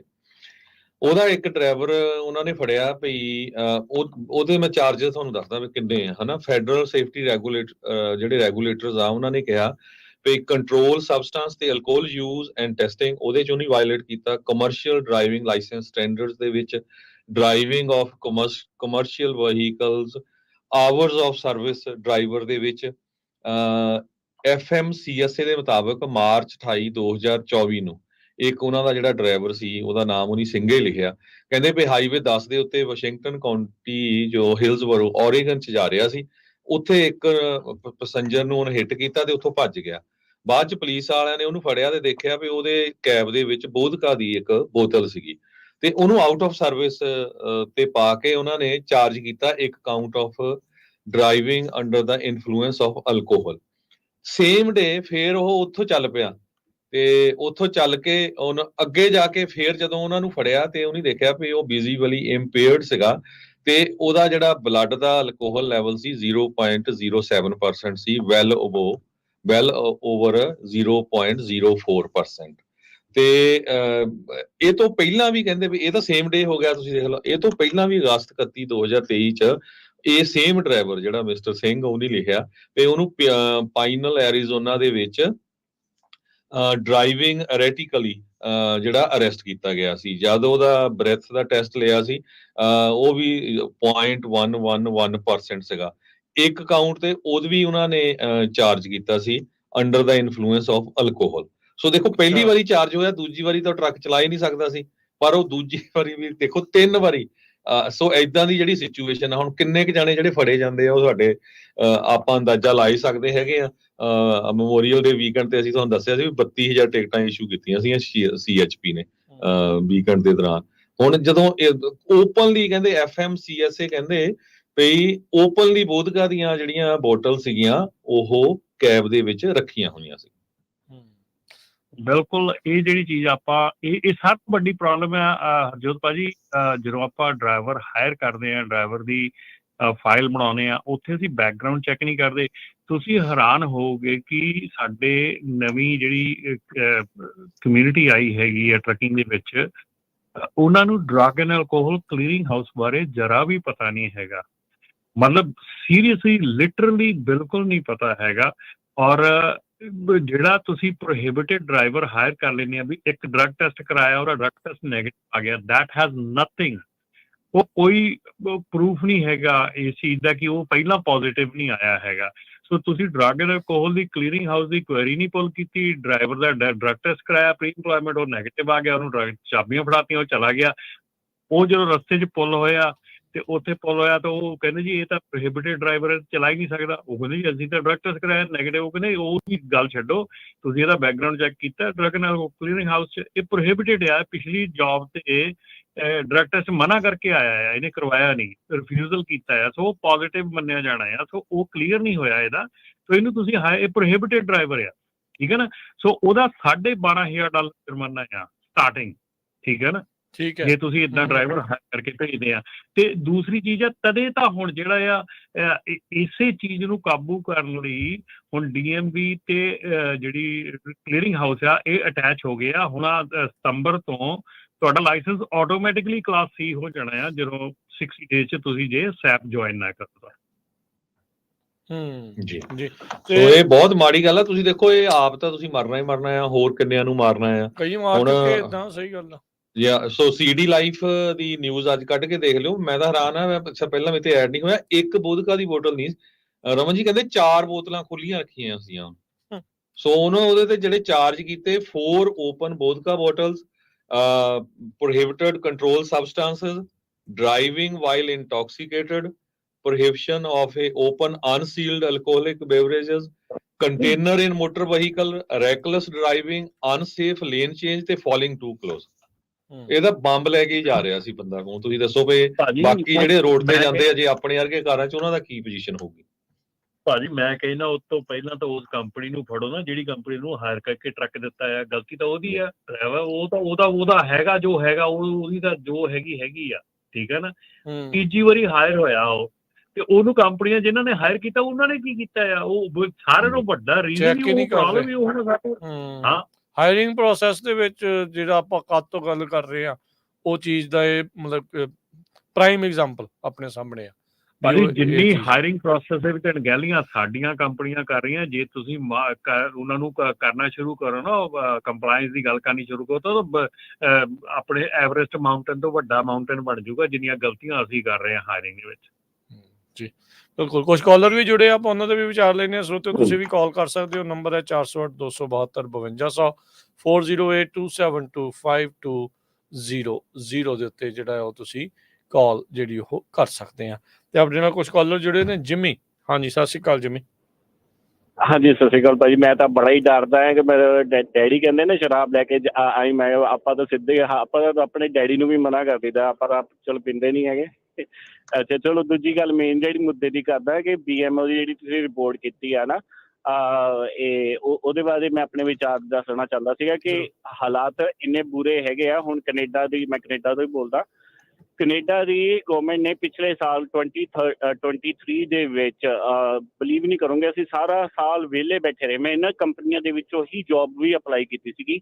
ਐਨਕੋ ਟਰਾਂਸਪੋਰਟ ਨੇ 40 LMI ਵੇਚੀਆਂ, ਨੈਟ ਐਂਟਰਪ੍ਰਾਈਜ਼ ਨੇ 35, ਐਕਮੇ ਨੇ 30 LMI, ਮੇਰੇ ਕੋਲ ਸਾਰੀ ਲਿਸਟ ਪਈ ਹੋਈ ਆ ਇੱਦਾਂ ਦੀ ਓਨਟਾਰੀਓ ਦੀ। ਹੁਣ ਤੁਸੀਂ ਆਪ ਲਾ ਲਓ, ਜੇ ਇਹ LMI ਹੈਗੀ ਮਤਲਬ ਲੇਬਰ ਮਾਰਕੀਟ ਓਪੀਨੀਅਨ ਕਿ ਜੇ ਤੁਹਾਡੇ ਕੋਲ ਨਹੀਂ ਸ਼ੋਰਟੇਜ ਹੈਗੀ ਆ ਤੇ ਤੁਹਾਨੂੰ ਤੁਸੀਂ ਬਾਹਰੋਂ ਫੋਰਨ ਵਰਕਰ ਹਾਇਰ ਕਰ ਸਕਦੇ ਹੋ। LMI ਦਾ ਮਤਲਬ ਆ ਜੇ ਤੁਸੀਂ ਇਹ ਲਗਾ ਲਓ ਕਿ ਹੁਣ ਇਹ ਸਾਰੀਆਂ ਵੇਚੀਆਂ ਗਈਆਂ। 40 LMI ਦਾ ਮਤਲਬ ਹੈਗਾ ਆ ਕਿ ਜੇ ਇੱਕ LMI 40 ਜਾਂ 50,000 ਦੇ ਵਿੱਚ ਮਿਲੀ ਹੈ ਤਾਂ ਤੁਸੀਂ ਲਾ ਲਓ ਇਹ ਅਮਾਊਂਟ ਕਿੰਨਾ ਵੱਡਾ ਹੋ ਰਿਹਾ। ਤੇ ਕੈਨੇਡਾ ਦੀਆਂ ਕੰਪਨੀਆਂ ਜਿਹੜੀਆਂ ਵੱਡੀਆਂ ਆ ਉਹ ਕਾਹਦੇ ਨਹੀਂ ਬੈਂਕਰਪਸੀ ਹੋ ਰਹੀਆਂ, ਜਿਹੜੇ ਇੰਡੀਅਨਸ ਦੀਆਂ ਹੈਗੀਆਂ ਉਹ ਤਾਂ ਨਹੀਂ ਬੈਂਕਰਪਸੀ ਨਹੀਂ ਹੋ ਰਹੀਆਂ ਕਿਉਂਕਿ ਉਹਨਾਂ ਨੂੰ ਤਾਂ ਚਾਹੇ ਪੈਸਾ ਬਣੇ ਮਾਰਕੀਟ ਦੇ ਵਿੱਚੋਂ ਚਾਹੇ ਨਾ ਬਣੇ, ਤੇ ਉਹ ਤੇ ਉਹਨਾਂ ਨੂੰ ਤਾਂ ਚਾਹੇ ਉਹ ਰੇਟ ਸਿੱਟ ਕੇ ਕੰਮ ਕਰ ਲੈਣ, ਉਹਨਾਂ ਦਾ ਤਾਂ ਕੋਈ ਹੈ ਹੀ ਨਹੀਂ। ਤੇ ਜਿਹੜਾ ਬੰਦਾ ਮਾਰਿਆ ਜਾਂਦਾ ਇਕੱਲਾ ਜੇ ਸਿੰਗਲ ਓਨਰ ਆਪਰੇਟਰ ਆਪਣਾ ਟਰੱਕ ਤੇ ਟ੍ਰੇਲਰ ਲੈ ਕੇ ਚਲਾਊਗਾ ਤੇ ਉਹ ਕਿੱਥੋਂ ਇਹਨਾਂ ਨਾਲ ਕੰਪੀਟ ਕਰੇਗਾ। ਤੇ ਫਿਰ ਜਿਹੜੀ BOMA ਦੀ ਰਿਪੋਰਟ ਆਈ ਆ ਤੇ ਉਹਨਾਂ ਨੂੰ ਵੀ ਕਹਿਣਾ ਚਾਹੀਦਾ ਕਿ ਭਾਈ ਸਿੰਗਲ ਓਨਰ ਆਪਰੇਟਰ ਦੇ ਪੈਸੇ ਮਰ ਰਹੇ ਤੇ ਸਾਡੇ ਪੈਸੇ ਸਾਡੇ ਵਿੱਚ ਜਾਣੇ ਆ, ਤੇ ਫਿਰ ਤੁਸੀਂ ਸਰਕਾਰ ਦੀ ਜਿਹੜੀ ਸਖਤਾਈ ਕਰਨ ਇਸ ਪਰ ਸਰਕਾਰ ਤੇ ਸੁੱਤੀ ਪਈ ਸੀ ਉਹਨਾਂ ਨੂੰ, ਤੇ ਉਹ ਹਜੇ ਵੀ LMI ਇਸ਼ੂ ਕਰੀ ਜਾਂਦੇ 24 ਦੇ ਵਿੱਚ। ਉੱਥੇ ਲੋਕਾਂ ਨੂੰ ਜੌਬ ਨਹੀਂ ਮਿਲਣੀ ਤੇ ਬਾਹਰੋਂ ਲਿਆਉਣੇ ਬੰਦੇ। ਕੈਨੇਡਾ 'ਚ ਇਸ ਵੇਲੇ ਇਮੀਗ੍ਰੇਸ਼ਨ ਨੂੰ ਲੈ ਕੇ ਬਹੁਤ ਵੱਡਾ ਇਸ਼ੂ ਆ, ਸਾਡੇ ਨਾਲੋਂ ਵੀ ਜ਼ਿਆਦਾ ਅਮਰੀਕਾ ਨਾਲੋਂ ਵੀ। ਨਹੀਂ ਬਿਲਕੁਲ, ਉੱਥੇ ਸਥਿਤੀ ਜਿਹੜੀ ਓਵਰਆਲ ਇਕਨੋਮੀ ਨੂੰ ਲੈ ਕੇ ਵੀ ਥੋੜੀ ਡਾਵਾਂਡੋਲ ਜਿਹੜੀ ਉਹ ਚੱਲ ਰਹੀ ਆ। ਤੇ ਧੰਨਵਾਦ ਜੀ, ਥੈਂਕ ਯੂ ਕਾਲ ਦੇ ਲਈ। ਆਪਣੇ ਅਗਲੇ ਕਾਲਰ ਨੇ ਜਸਬੀਰ ਜੀ। ਹਾਂਜੀ ਸਤਿ ਸ਼੍ਰੀ ਅਕਾਲ। ਜੂਨ ਆਉਣ ਵਾਲੀ ਹੈ 2 ਦਿਨਾਂ ਦੇ ਵਿੱਚ, ਮੈਂ ਬੇਨਤੀ ਕਰਾਂ। ਹਾਂਜੀ ਜਸਬੀਰ ਜੀ ਸਤਿ ਸ਼੍ਰੀ ਅਕਾਲ। ਸਤਿ ਸ਼੍ਰੀ ਅਕਾਲ ਜੀ। ਸਤਿ ਸ਼੍ਰੀ ਅਕਾਲ ਜੀ। ਮੈਂ ਕਿਹਾ ਜੀ ਆਪਾਂ ਫ੍ਰਿਜਨੋਂ ਤੋਂ ਲੋਕਲ ਕੰਮ ਕਰਦੇ ਆ, ਕਈ ਵਾਰ ਆਪਣੀ ਕੰਪਨੀ ਮੈਂ ਜਿਹੜੀ ਮੈਂ ਕੰਮ ਕਰਦੇ ਉਹਦੇ ਟਰੱਕ ਨੂੰ ਕੋਈ ਪ੍ਰੋਬਲਮ ਆ ਜਾਂਦੀ ਹੈ, ਉਹ ਮਾਲਕ ਫਿਰ ਜਿਵੇਂ ਇੰਡੀਆ ਮਾ ਟਰੈਕਟਰ ਟਰਾਲੀ ਦੀ ਮੰਗ ਵੀ ਲੈ ਲੈਂਦੇ, ਕਿਸੇ ਦਾ ਮੰਗਵਾ ਟਰੱਕ ਲੈ ਲੈਂਦੇ ਵੀ ਉਹਦਾ ਪਾ ਲੈ ਜਾ ਤੂੰ। ਜੇ ਉਹ ਦੌਰਾਨੇ ਡਰਾਈਵਿੰਗ ਸਕੇਲ ਵਾਲਾ ਕੱਢ ਲਵੇ ਜੀ, ਕੋਈ ਪ੍ਰੋਬਲਮ ਤਾਂ ਨਹੀਂ ਡਰਾਈਵਰ ਨੂੰ ਆ ਸਕਦੀ? ਜੀ ਮੈਂ ਹੈਲੋ ਹਾਂਜੀ ਸੋ ਕਿਸੇ ਦਾ ਟਰੱਕ ਜੀ ਅਸੀਂ ਲੋਕਲ ਕੰਮ ਕਰਦੇ ਹਾਂ, ਜਿਹੜੀ ਕੰਪਨੀ ਮੈਂ ਕੰਮ ਕਰਦੇ ਉਹਦੇ ਟਰੱਕ ਨੂੰ ਕੋਈ ਪ੍ਰੋਬਲਮ ਆ ਗਈ, ਉਹ ਫਿਰ ਮਾਲਕ ਕਹਿੰਦਾ ਮੇਰੇ ਫਰੈਂਡ ਦਾ ਟਰੱਕ ਲੈ ਜਾ ਫਲਾਣੀ ਕੰਪਨੀ ਦਾ, ਉਹ ਟਰੱਕ ਅਸੀਂ ਲੈ ਜਾਂਦੇ। ਉਹ ਮੈਂ ਡਰੱਗ ਟੈਸਟ ਤਾਂ ਹੋਇਆ ਵਾ ਨਹੀਂ ਹੁੰਦਾ ਮੰਗਵੇਂ ਟਰੱਕ ਦੇ ਉਹਦੇ ਨਾਲ ਕੰਪਨੀ ਮਾ, ਉਹ ਸਕੇਲ ਤੇ ਕੋਈ ਪ੍ਰੋਬਲਮ ਤਾਂ ਨਹੀਂ ਆ ਸਕਦੀ ਡਰਾਈਵਰ ਨੂੰ ਜੀ? ਇਹ ਤਾਂ ਹੁਣ I don't know Ki complexity ਹੋ ਸਕਦੀ ਉੱਥੇ, ਸਕੇਲ ਦੇ ਉੱਤੇ ਕੀ ਪੁੱਲ ਕਰ ਸਕਦੇ, ਉਹ ਟਰੱਕ ਦੇ ਵਿੱਚ ਖਰਾਬੀ ਹੋ ਸਕਦੀ ਹੈ, ਉਹ ਟਰੱਕ ਦੇ ਵਿੱਚ ਕੋਈ ਇਸ਼ੂ ਹੋ ਸਕਦਾ, ਉਹਦੀ ਪਲੇਟਾਂ ਕੁਝ ਵੀ ਇੰਸ਼ੋਰੈਂਸ ਪਤਾ ਨਹੀਂ ਹੁਣ ਕੀ ਚੱਕਰ ਆ ਉਹਨਾਂ ਦਾ ਨਾ, ਕਿੰਨਾ ਕੁਝ ਵੀ ਡੋਂਟ ਨੋ ਕਿ ਉਹਦੇ ਵਿੱਚ ਕੀ ਹੋ ਸਕਦਾ ਹੈ। ਉਹਦੇ ਵਿੱਚ ਤਾਂ ਉਦਾਂ ਬਾਟਮ ਲਾਈਨ ਨੇ ਰਮਨ ਜੀ ਵੀ ਕੀ ਇਹਦਾ ਅਲਾਉਡ ਹੁੰਦਾ ਆ ਵੀ ਜੇ ਖਰਾਬ ਹੋ ਗਿਆ ਦੂਜੇ ਦਾ ਉਦਾਂ ਨਹੀਂ ਕੋਈ ਚੱਕਰ ਹੈਗਾ, ਬਟ ਵੀ ਡੋਂਟ ਨੋ ਕਿ ਉਹਦੇ ਟਰੱਕ ਦੇ ਵਿੱਚ ਜੇ ਉਹਦੇ ਟਰੱਕ 'ਚ ਕੋਈ ਖਰਾਬੀ ਹੋਵੇ, ਹੋਰ ਖਰਾਬੀ ਹੋਵੇ ਤਾਂ ਉਹ ਉਹਦੀ ਪੁੱਲ ਹੋ ਜਾਵੇ ਤਾਂ ਫਿਰ ਦੈਨ ਡਿਫਰੈਂਟ ਸਟੋਰੀ ਹੈ। ਪਰ ਯੂ ਨੋ ਠੀਕ ਹੈ, ਰੀਅਲੀ ਡੋਂਟ ਨੋ ਉਹਦੀ ਸਿਚੁਏਸ਼ਨ ਕੀ ਹੋਊਗੀ, ਉਹ ਟਰੱਕ ਦੀ ਕਿੱਦਾਂ ਆ। ਹਾਂ ਹੁਣ ਆਪਾਂ ਜੇ ਆਪਣਾ ਟਰੱਕ ਖਰਾਬ ਹੋ ਜਾਂਦਾ ਆਪਾਂ ਰੈਂਟਲ ਟਰੱਕ ਵੀ ਲੈ ਜਾਂਦੇ ਆ, ਆਪਾਂ ਕੁਝ ਵੀ ਲੈ ਜਾਂਦੇ ਆ, ਉਹਦਾ ਕੋਈ ਮਤਲਬ ਨਹੀਂਗਾ, ਪਰ ਉਹਦਾ ਕੀ ਆ, ਉਹਦੇ ਟਰੱਕ 'ਚ ਕੀ ਆ ਉਹ ਨਹੀਂ ਆਪਾਂ ਨੂੰ ਪਤਾ, ਉਹਦਾ ਆਪਾਂ ਨੂੰ ਪਤਾ ਨਹੀਂ। ਠੀਕ ਹੈ ਜੀ, ਠੀਕ ਹੈ ਜੀ। ਅਗਲੇ ਕਾਲਰ ਰਾਜਵੀਰ ਜੀ। ਹਾਂਜੀ ਸਤਿ ਸ਼੍ਰੀ ਅਕਾਲ ਜੀ। ਮੇਰਾ ਨਾ ਇੱਕ ਛੋਟਾ ਜਿਹਾ ਸਵਾਲ ਹੈ ਜੀ, ਜਦੋਂ ਆਪਾਂ ਨਾ ਟਰੱਕ ਡਰਾਈਵਿੰਗ ਸਕੂਲ 'ਚ ਜਦੋਂ CDL ਲੈਣ ਜਾਂਦੇ ਆ, ਕਲੀਅਰਿੰਗ ਹਾਊਸ ਦੇ ਵਿੱਚ ਇਹ ਰਿਕੁਆਇਰਮੈਂਟ ਉਹਨੇ FMCS ਦੀ ਵੈਬਸਾਈਟ ਤੇ ਪਰ ਰਿਕੁਆਇਰਮੈਂਟ ਹੈਗੀ ਆ ਵੀ ਜਿਹੜਾ ਸਟੂਡੈਂਟ ਹੈ ਜਾਂ ਕੋਈ ਵੀ ਕਮਰਸ਼ੀਅਲ ਵਹੀਕਲ ਆਪਰੇਟ ਕਰ ਰਿਹਾ ਹੈਗਾ, ਉਹਦਾ ਆਪਰੇਟ ਕਰਨ ਤੋਂ ਪਹਿਲਾਂ ਡਰੱਗ ਟੈਸਟ ਹੋਣਾ ਜ਼ਰੂਰੀ ਹੈ ਕਿ ਨਹੀਂ? ਤੁਸੀਂ ਕਹਿੰਦੇ ਵੀ ਸਕੂਲੇ ਸਿੱਖਣ ਜਾਂਦੇ ਉਸ ਤੋਂ ਪਹਿਲਾਂ ਕਲੀਅਰਿੰਗ ਹਾਊਸ ਸਟਾਰਟ ਹੀ ਇਸ ਗੱਲ ਤੋਂ ਕੀਤਾ ਵੀ ਜਦੋਂ ਜਦੋਂ ਬੰਦਾ ਆਪਦਾ ਕੈਰੀਅਰ ਟਰਾਂਸਪੋਰਟੇਸ਼ਨ ਇੰਡਸਟਰੀ ਸ਼ੁਰੂ ਕਰ ਰਿਹਾ ਹੈਗਾ ਤਾਂ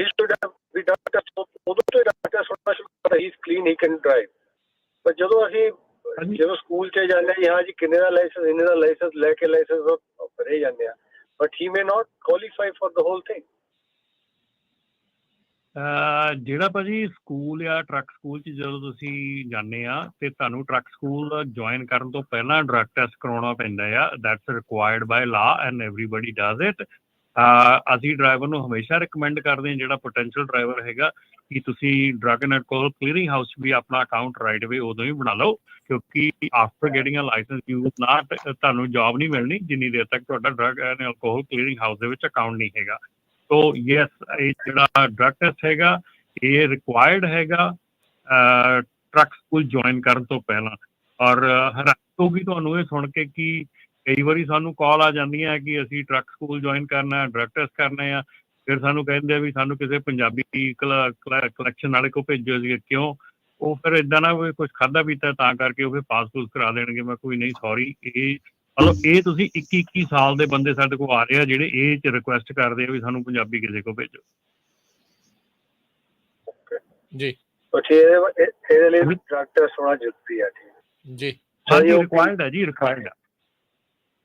okay, thank you. It is required by law. ਆਪਣੇ ਫੇਸਬੁੱਕ ਤੇ ਕਨਵਰ ਔਲਖ ਭਾਜੀ ਹੁਣੀ ਕਹਿੰਦੇ ਆ ਵੀ ਆਪਣਾ ਖਾਸ ਕਰਕੇ ਆਪਾਂ ਨੂੰ ਕਾਲ ਵੀ ਹਮੇਸ਼ਾ ਬੈਕ ਐਂਡ ਤੇ ਮੈਨੂੰ ਕਰ ਦਿੰਦੇ ਹੁੰਦੇ ਆ।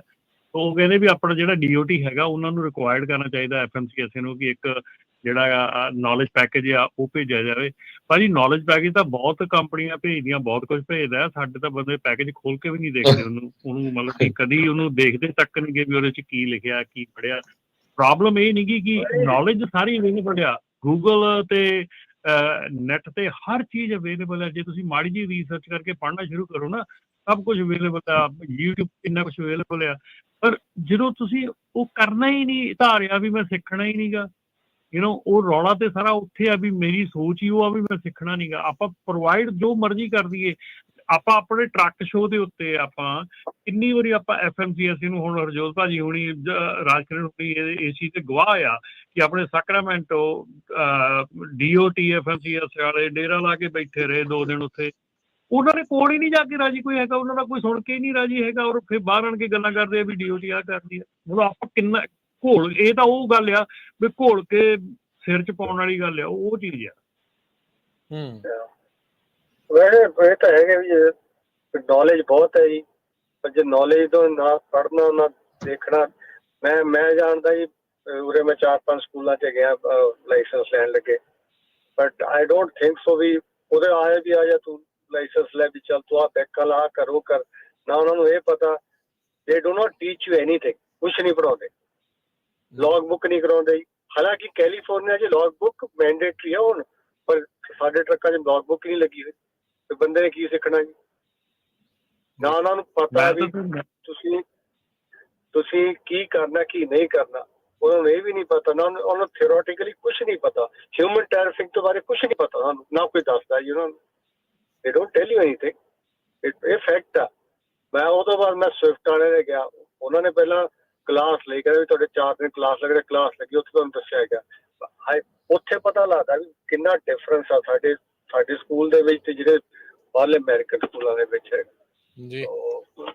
ਮੈਂ ਇਹੀ ਬਸ ਸੋਚਦਾ ਸੀ, ਮੈਨੂੰ ਪਤਾ ਤਾਂ ਕਰਾਂ ਵੀ ਲੋੜ ਹੈਗੀ ਕਿ ਨਹੀਂ ਲੋੜ ਹੈਗੀ। ਥੈਂਕ ਯੂ ਰਾਜਵੀਰ ਜੀ। ਲੋੜ ਹੈਗੀ ਆ, ਲੋੜ ਹੈਗੀ ਆ। ਔਰ ਅਮਰੀਕਨ ਦਾ ਜਿਹੜੇ ਟਰੱਕਿੰਗ ਸਕੂਲ ਹੈਗੇ ਔਰ ਪੰਜਾਬੀ ਟਰੱਕਿੰਗ ਸਕੂਲ ਆ, ਦਿਨ ਰਾਤ ਦਾ ਫਰਕ ਆ, ਦਿਨ ਰਾਤ ਦਾ। ਮਤਲਬ ਕਿ ਕਿਉਂਕਿ ਮੈਂ ਕਈ ਪ੍ਰੋਗਰਾਮਾਂ 'ਚ ਮੈਂ ਦੱਸ ਚੁੱਕਾ ਕਿ ਮੈਂ ਵੀ ਪਹਿਲਾਂ ਪੰਜਾਬੀ ਸਕੂਲ ਦੇ ਵਿੱਚ ਜਾ ਕੇ ਟਰਾਈ ਕੀਤੀ ਸੀ, ਮੁੜ ਕੇ ਮੈਂ ਗੋਰੇ ਸਕੂਲ 'ਚ ਜਾ ਕੇ ਲਿਆ ਸੀਗਾ। ਸੋ ਜਿਹੜਾ ਮੇਰਾ ਐਕਸਪੀਰੀਅੰਸ ਹੈ, ਮੈਂ ਤੁਹਾਨੂੰ ਦੱਸ ਸਕਦਾ ਕਿ ਜ਼ਮੀਨ ਅਸਮਾਨ ਦਾ ਫਰਕ ਹੈਗਾ ਦੋਨੋਂ ਪਾਸੇ।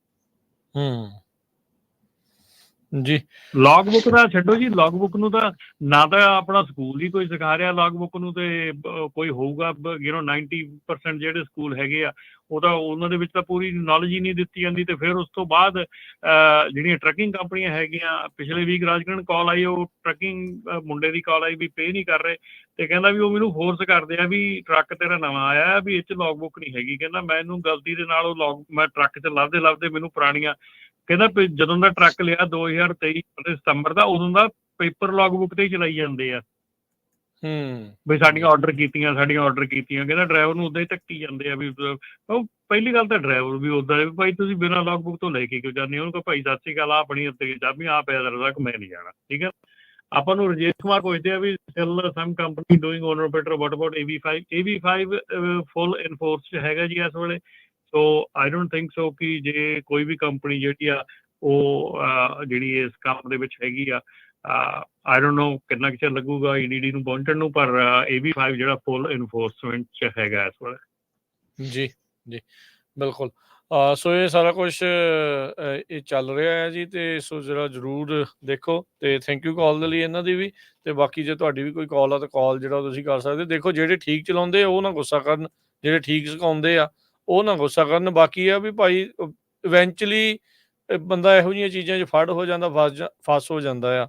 ਵੇਜ ਥੈਫਟ ਦੀ ਗੱਲ ਚੱਲਦੀ ਸੀ ਪਹਿਲਾਂ, ਤੇ ਕੱਲ੍ਹ ਅਸੀਂ ਨਿਊਜ਼ ਕਰਕੇ ਹਟੇ ਹਾਂ ਲੱਖਾਂ ਹੀ ਡਾਲਰ ਸਪੈਸ਼ਲੀ ਪ੍ਰੋਸੀਕਿਊਟਰਸ ਨੂੰ ਵੱਖ-ਵੱਖ ਕਾਉਂਟੀਜ਼ ਦੇ ਵਿੱਚ ਐਕਸਟਰਾ ਜਿਹੜੇ ਉਹ ਦਿੱਤੇ ਜਾ ਰਹੇ ਆ। ਕੈਲੀਫੋਰਨੀਆ ਦੀ ਮੈਂ ਗੱਲ ਕਰ ਰਿਹਾ ਵੀ ਵੇਜ ਥੈਫਟ ਜਿਹੜੀਆਂ ਕਰ ਰਹੀਆਂ ਕੰਪਨੀਆਂ ਉਹਨਾਂ ਦੇ ਪਿੱਛੇ ਜਾਓ, ਉਹਨਾਂ ਨੂੰ ਮਨੀ ਜਿਹੜੀ ਉਹ ਹੁਣ ਐਕਸਟਰਾ ਦਿੱਤੀ ਗਈ ਆ। ਕਹਿ ਲਓ ਵੀ ਜਿਹੜੇ ਸਰਕਾਰੀ ਵਕੀਲਾਂ ਨੂੰ ਜਾਂ ਡੀਏਜ਼ ਨੂੰ ਵੀ ਭਾਈ ਜਿਹੜੇ ਵੇਜ ਥੈਫਟ ਕਰਦੇ ਆ ਤੇ ਉਹ ਪਿੱਛੇ ਜਾਓ। ਜੇ ਤੁਸੀਂ ਸ਼ਿਕਾਇਤਾਂ ਕਰਦੇ ਆ ਤੇ ਉਹਨਾਂ ਕੰਪਨੀਆਂ ਦੀ ਵਾਰੀ ਜਿਹੜੀ ਉਹ ਇਵੈਂਚੁਅਲੀ ਆ ਜਾਣੀ ਆ ਤੇ ਕੰਪਨੀ ਵਾਲਿਆਂ ਨੂੰ ਵੀ ਥੋੜਾ ਜਿਹਾ ਦੇਖ ਕੇ ਜਿਹੜਾ ਚੱਲਣ ਦੀ ਲੋੜ ਆ ਵੀ ਭਾਈ ਇਦਾਂ ਦਾ ਕੰਮ ਜੋ ਕਿ ਹੈ ਹੀ ਇਲੀਗਲ ਆ, ਨਾ ਖੱਬੇ ਵਾਲਾ ਕਰੇ ਨਾ ਸੱਜੇ ਵਾਲਾ ਕਰੇ, ਦੋਨੋਂ ਜਾਣੇ ਜਿਹੜੇ ਉਹ ਮਿਲ ਕੇ ਸਹੀ ਜਿਹੜਾ ਉਹ ਚੱਲੋ ਤਾਂ ਜੋ ਇਦਾਂ ਦੀਆਂ ਨੌਬਤਾਂ ਤੋਂ ਬਚਿਆ ਜਾਵੇ। ਅਗਲੇ ਕਾਲਰ ਨੇ ਮਨਜਿੰਦਰ ਜੀ। ਸਤਿ ਸ਼੍ਰੀ ਅਕਾਲ ਜੀ। ਹਾਂਜੀ ਮਨਜਿੰਦਰ ਜੀ। ਹਾਂਜੀ ਭਾਈ, ਸਾਰੇ ਵੀਰਾਂ ਨੂੰ ਸਤਿ ਸ੍ਰੀ ਅਕਾਲ ਜੀ। ਸਤਿ ਸ਼੍ਰੀ ਅਕਾਲ। ਸਤਿ ਸ਼੍ਰੀ ਅਕਾਲ।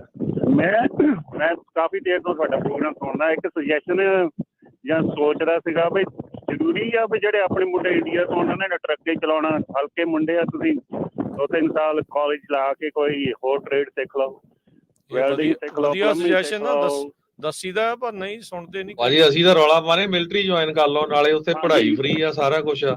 ਆਮ ਟ੍ਰੇਡ ਦੇਖ ਲਓ, ਪਲੰਬਿੰਗ, 에ਅਰ ਕੰਡੀਸ਼ਨ, ਇਹਨਾਂ ਦੇ 80-100 ਡਾਲਰ ਘੰਟੇ ਦੇ ਲੈਂਦੇ ਆ। ਟਰੱਕਾਂ ਵਾਲਿਆਂ ਨੂੰ ਤਾਂ ਕਿਤੇ ਜ਼ਿਆਦਾ ਪੈਸੇ ਬਣਾਉਂਦੇ ਆ, ਪਰ ਉਹ ਕਰਦੇ ਨਹੀਂ, ਕੋਸ਼ਿਸ਼ ਨਹੀਂ ਕਰਦੇ।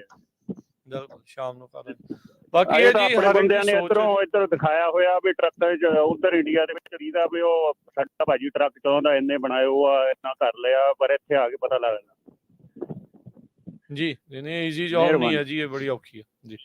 ਬਿਲਕੁਲ ਸਲੋ ਐਂਡ ਸਟੱਡੀ ਹੈ ਜੀ। ਦੇਖੋ ਇਵੈਂਚੁਅਲੀ ਆਪਾਂ ਹਰ ਵਾਰੀ ਕਹਿੰਦੇ, ਵਾਰ-ਵਾਰ ਸਾਰਿਆਂ ਨੂੰ ਕਹਿੰਦੇ ਵੀ ਜਿਹੜਾ ਆਇਆ ਅਮਰੀਕਾ 'ਚ ਉਹਨੇ ਵਾਪਸ ਥੋੜ੍ਹੀ ਜਾਣਾ ਹੈ, ਉਹਨੇ ਇੱਥੇ ਕਮਾਈ ਕਰਦੇ ਹੀ ਰਹਿਣਾ। ਜਾਨ ਹੈ ਜਹਾਨ ਹੈ, ਤੁਸੀਂ ਠੀਕ ਆ, ਵਧੀਆ ਚੱਲ ਰਿਹਾ ਆ ਤਾਂ ਕਮਾਈ ਇੱਥੇ ਹੋ ਹੀ ਜਾਣੀ ਆ। ਸਬਰ ਸੰਤੋਖ ਦੇ ਨਾਲ ਜਿਹੜਾ ਉਹ ਚੱਲੀ ਚੱਲੋ। ਜਿੱਦਾਂ ਪਹਿਲਾਂ ਆਏ ਆ ਉੱਦਾਂ ਪਹਿਲਿਆਂ ਦੇ ਨਾਲ ਕੰਪੇਅਰ ਕਰ ਲੈਂਦੇ ਆ, ਪਰ ਉਹ ਵੀ ਵੇਖੋ ਉਹਨਾਂ ਨੂੰ ਆਇਆਂ ਨੂੰ ਕਿੰਨਾ ਚਿਰ ਹੋ ਗਿਆ ਹੁੰਦਾ, ਕੀ ਕੁਛ ਜਿਹੜਾ ਉਹਨਾਂ ਨੇ ਕੀਤਾ ਹੁੰਦਾ। ਸੋ ਹੌਲੀ ਹੌਲੀ ਬੰਦਾ ਉਹਨਾਂ ਮੁਕਾਮਾਂ ਦੇ ਉੱਤੇ ਪਹੁੰਚ ਜਾਂਦਾ ਆ। ਤੁਹਾਨੂੰ ਰਾਜਗੁਰਮੀਤ ਸਿੰਘ ਯਾਦ ਹੋਣਾ ਉਦੋਂ ਪਿਛਲੇ ਐਤਵਾਰ ਜਦੋਂ ਆਪਾਂ ਨੂੰ ਸਨਮਾਨਿਤ ਕੀਤਾ ਗਿਆ ਯੂਨੀਵਰਸਿਟੀ, ਇੱਕ ਆਪਣਾ ਮੁੰਡਾ ਨੌਜਵਾਨ ਡੈਂਟਿਸਟ ਡਾਕਟਰ ਵੀ ਮਿਲਿਆ ਸੀ, ਰਾਈਟ? ਬਿਲਕੁਲ ਡਾਕਟਰ। ਹਾਂਜੀ, ਉਹ ਕਹਿੰਦਾ ਮੈਂ BDS ਕਰਕੇ ਆਇਆ ਸੀ ਕਿਉਂਕਿ ਇੱਥੇ ਫਿਰ ਟੈਸਟ ਵੀ ਕਲੀਅਰ ਕਰਨੇ ਪੈਂਦੇ। ਮੈਂ ਟਰੱਕ ਚਲਾਉਂਦਾ ਸੀ ਤੇ ਤੁਹਾਡਾ ਰੇਡੀਓ ਸੁਣਦਾ ਸੀ, ਨਾਲ ਮੈਂ ਆਪਣੀ ਤਿਆਰੀ ਕਰਦਾ ਸੀ। ਹੁਣ ਉਹ ਦੋਨੋਂ ਹਸਬੈਂਡ ਵਾਈਫ ਡੈਂਟਿਸਟ ਹੈਗੇ ਆ, ਬੜੇ ਸੋਹਣੇ। ਠੀਕ ਹੈ ਜੀ। ਜੀ ਅਗਲੇ ਕਾਲਰ ਨੇ ਅਮਰੀਕ ਜੀ। ਸਤਿ ਸ਼੍ਰੀ ਅਕਾਲ। ਸਤਿ ਸ਼੍ਰੀ ਅਕਾਲ ਜੀ। ਹਾਂਜੀ ਸਤਿ ਸ਼੍ਰੀ ਅਕਾਲ ਜੀ। ਸਤਿ ਸ਼੍ਰੀ ਅਕਾਲ ਜੀ। ਭਾਜੀ ਇੱਕ ਤਾਂ ਦੱਸਿਓ ਆਪਣਾ ਜਿਹੜੀ ELD ਦੇ ਰਿਗਾਰਡਿੰਗ ਜਦ DOT ਜਾਂ FMCSA ਕਿਸੇ ਕੰਪਨੀ ਨੂੰ ELD ਸਰਵਿਸ ਪ੍ਰੋਵਾਈਡਰ ਨੂੰ ਜਿਹੜਾ ਆਪਣੀ ਲਿਸਟ ਤੋਂ ਹਟਾਉਣ ਦੀ ਆ ਤਾਂ ਐਗਜ਼ੈਕਟਲੀ ਸਵਿਚ ਕਰ ਲੈ ਕਿੰਨੇ ਦਿਨਾਂ ਦਾ ਟਾਈਮ ਹੁੰਦਾ ਆ ਕੈਰੀਅਰ ਦੇ ਕੋਲ? ਕੈਰੀਅਰ ਦੇ ਕੋਲ ਰਾਈਟ ਵੇ ਜਿੱਦਾਂ ਹੀ ਉਹ ਉਹਦੀ ਲਿਸਟ ਤੋਂ ਹਟਦੀ ਆ ਤੇ carrier needs to stop using right way ਤੇ convert to paper log and carrier को 60 days ਹੁੰਦੇ ਆ to change it to the new one, order the new one and get the new one as soon as possible within 60 days। ਪਰ ਜਿਹੜੀ ਇਹ ਚੀਜ਼ ਹੈਗੀ ਆ ਕਿ ਜਦੋਂ ਉਹ ਜਿਹੜੀ ਆ ELD ਜਿਹੜੀ ਆ ਉਹ ਡਿਸਕੰਟੀਨਿਊ ਹੁੰਦੀ ਆ, you need to stop using it right away। ਜਦੋਂ ਸਾਰੇ ਲੋਕੀ ਕੰਪਨੀ ਨੂੰ ਕਾਲ ਕਰਦੇ, ਕੰਪਨੀ ਕਹੀ ਜਾਂਦੀ ਆ keep on using it, ਅਸੀਂ ਕਰ ਰਹੇ ਹਾਂ। ਬਟ ਅਕੋਰਡਿੰਗ ਟੂ FMCSA ਦੀ ਜਿਹੜੀ ਆਉਂਦੀ ਆ ਸਾਰਿਆਂ ਨੂੰ, ਉਹਦੇ 'ਚ ਲਿਖਿਆ ਹੁੰਦਾ ਕਿ right away stop using it because it's no longer ਉਹ qualified ਹੈਗੀ ਆ, no longer ਉਹ list ਤੇ ਹੈਗੀ ਆ। So stop using right away and convert to paper log। ਤੇ ਪੇਪਰ ਲੌਗ ਦੇ ਨਾਲ ਤੁਹਾਨੂੰ ਆਪਣਾ ਜਿਹੜਾ ਪ੍ਰੂਫ ਆਫ ਪਰਚੇਜ਼ ਉਹ ਦਿਖਾਉਣਾ ਪਊਗਾ ਕਿ ਮੈਂ ਆਲਰੇਡੀ ਪਰਚੇਜ਼ ਕਰਤਾ, it's on the way, shipping 'ਚ ਹੈਗੀ ਆ, ਇਹਨੂੰ ਕਨਵਰਟ ਕਰਨਾ ਹੈ।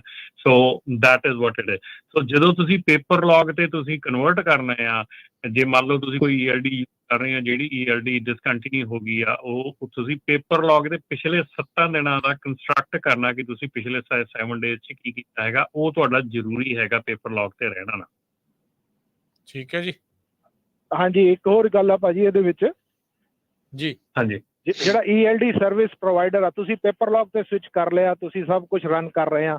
ਜਿਹੜਾ ELD ਸਰਵਿਸ ਪ੍ਰੋਵਾਈਡਰ ਆ ਉਹ ਕਹਿੰਦਾ ਕਿ ਸਾਨੂੰ FMCSA ਨੇ ਆਹ ਡੈਫੀਸ਼ੀਐਂਸੀਜ਼ ਦੱਸੀਆਂ ਆ, ਅਸੀਂ ਇਹ ਤੇ ਵਰਕ ਕਰ ਰਹੇ ਆ ਤੇ ਅਸੀਂ 60 ਡੇਜ਼ ਦੇ ਵਿੱਚ ਇਨ ਕੰਪਲਾਇੰਸ ਹੋ ਜਾਵਾਂਗੇ। ਤਾਂ ਫਿਰ ਉਸ ਸਿਚੁਏਸ਼ਨ 'ਚ ਤੁਹਾਨੂੰ ਉਹਨਾਂ ਦਾ ਵੇਟ ਕਰਨਾ ਚਾਹੀਦਾ ਕਿ ਤੁਸੀਂ ਆਲਰੇਡੀ ਆਪਣਾ ਦੂਜੀ ELD ਦਾ ਪ੍ਰੋਸੈਸ ਸ਼ੁਰੂ ਕਰ ਦਿਓ?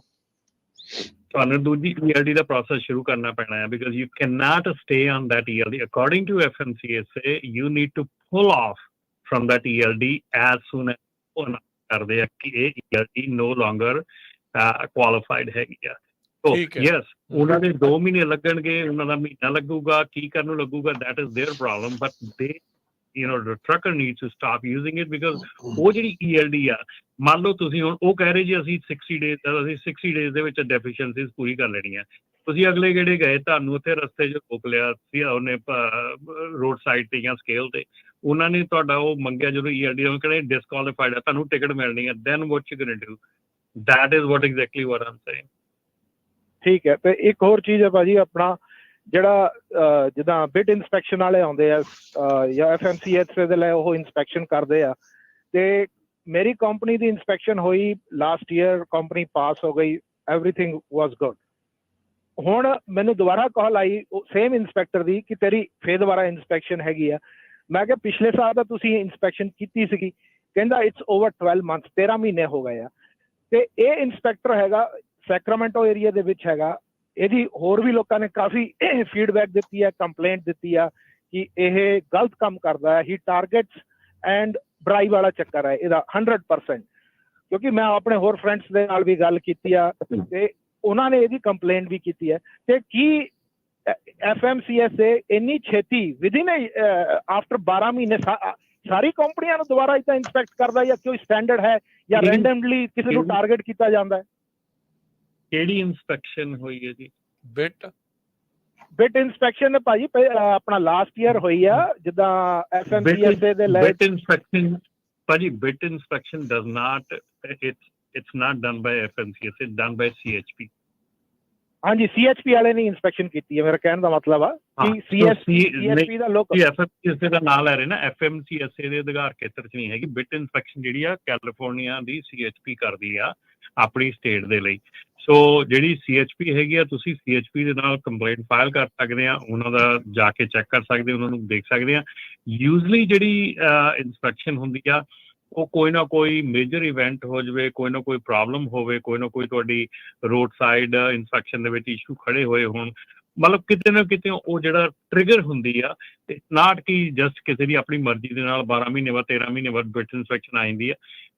ਤੁਸੀਂ ਇੱਦਾਂ ਕਰਿਓ ਕਿ ਮੈਨੂੰ ਆਫ ਏਅਰ ਜਿਹੜੀ ਆ ਕਾਲ ਕਰ ਲਿਓ, I will put you together with CHP ਤੇ ਤੁਸੀਂ CHP ਨਾਲ ਗੱਲ ਕਰਕੇ ਦੇਖ ਸਕਦੇ, ਉਹਨੂੰ ਡਾਇਰੈਕਟਲੀ ਗੱਲ ਕਰ ਸਕਦੇ ਵੀ ਜਿਹੜੀ ਬਿਟ ਇਨਸਪੈਕਸ਼ਨ ਹੈ ਕਿ ਬਿਟ ਇਨਸਪੈਕਸ਼ਨ ਐਵਰੀ ਈਅਰ ਨਹੀਂ ਹੁੰਦੀ ਹੈ। ਸੋ ਐਵਰੀ ਅਦਰ ਈਅਰ ਮੇਰੇ ਕੋਲ ਬਿਟ ਇਨਸਪੈਕਸ਼ਨ ਹੁੰਦੀ ਹੈ, ਪਰ ਆਪਾਂ ਕਲੀਅਰਲੀ CHP ਨਾਲ ਗੱਲ ਕਰਕੇ ਗੱਲ ਕਲੀਅਰ ਕਰ ਲਾਂਗੇ। Thank you. ਠੀਕ ਹੈ ਭਾਜੀ। ਤੇ ਇੱਕ ਚੀਜ਼ ਆਪਾਂ ਹੋਰ ਜੇ ਟਾਈਮ ਹੈਗਾ ਤਾਂ ਹਾਂਜੀ ਪੁੱਛ ਲਿਓ ਜਲਦੀ ਜੀ।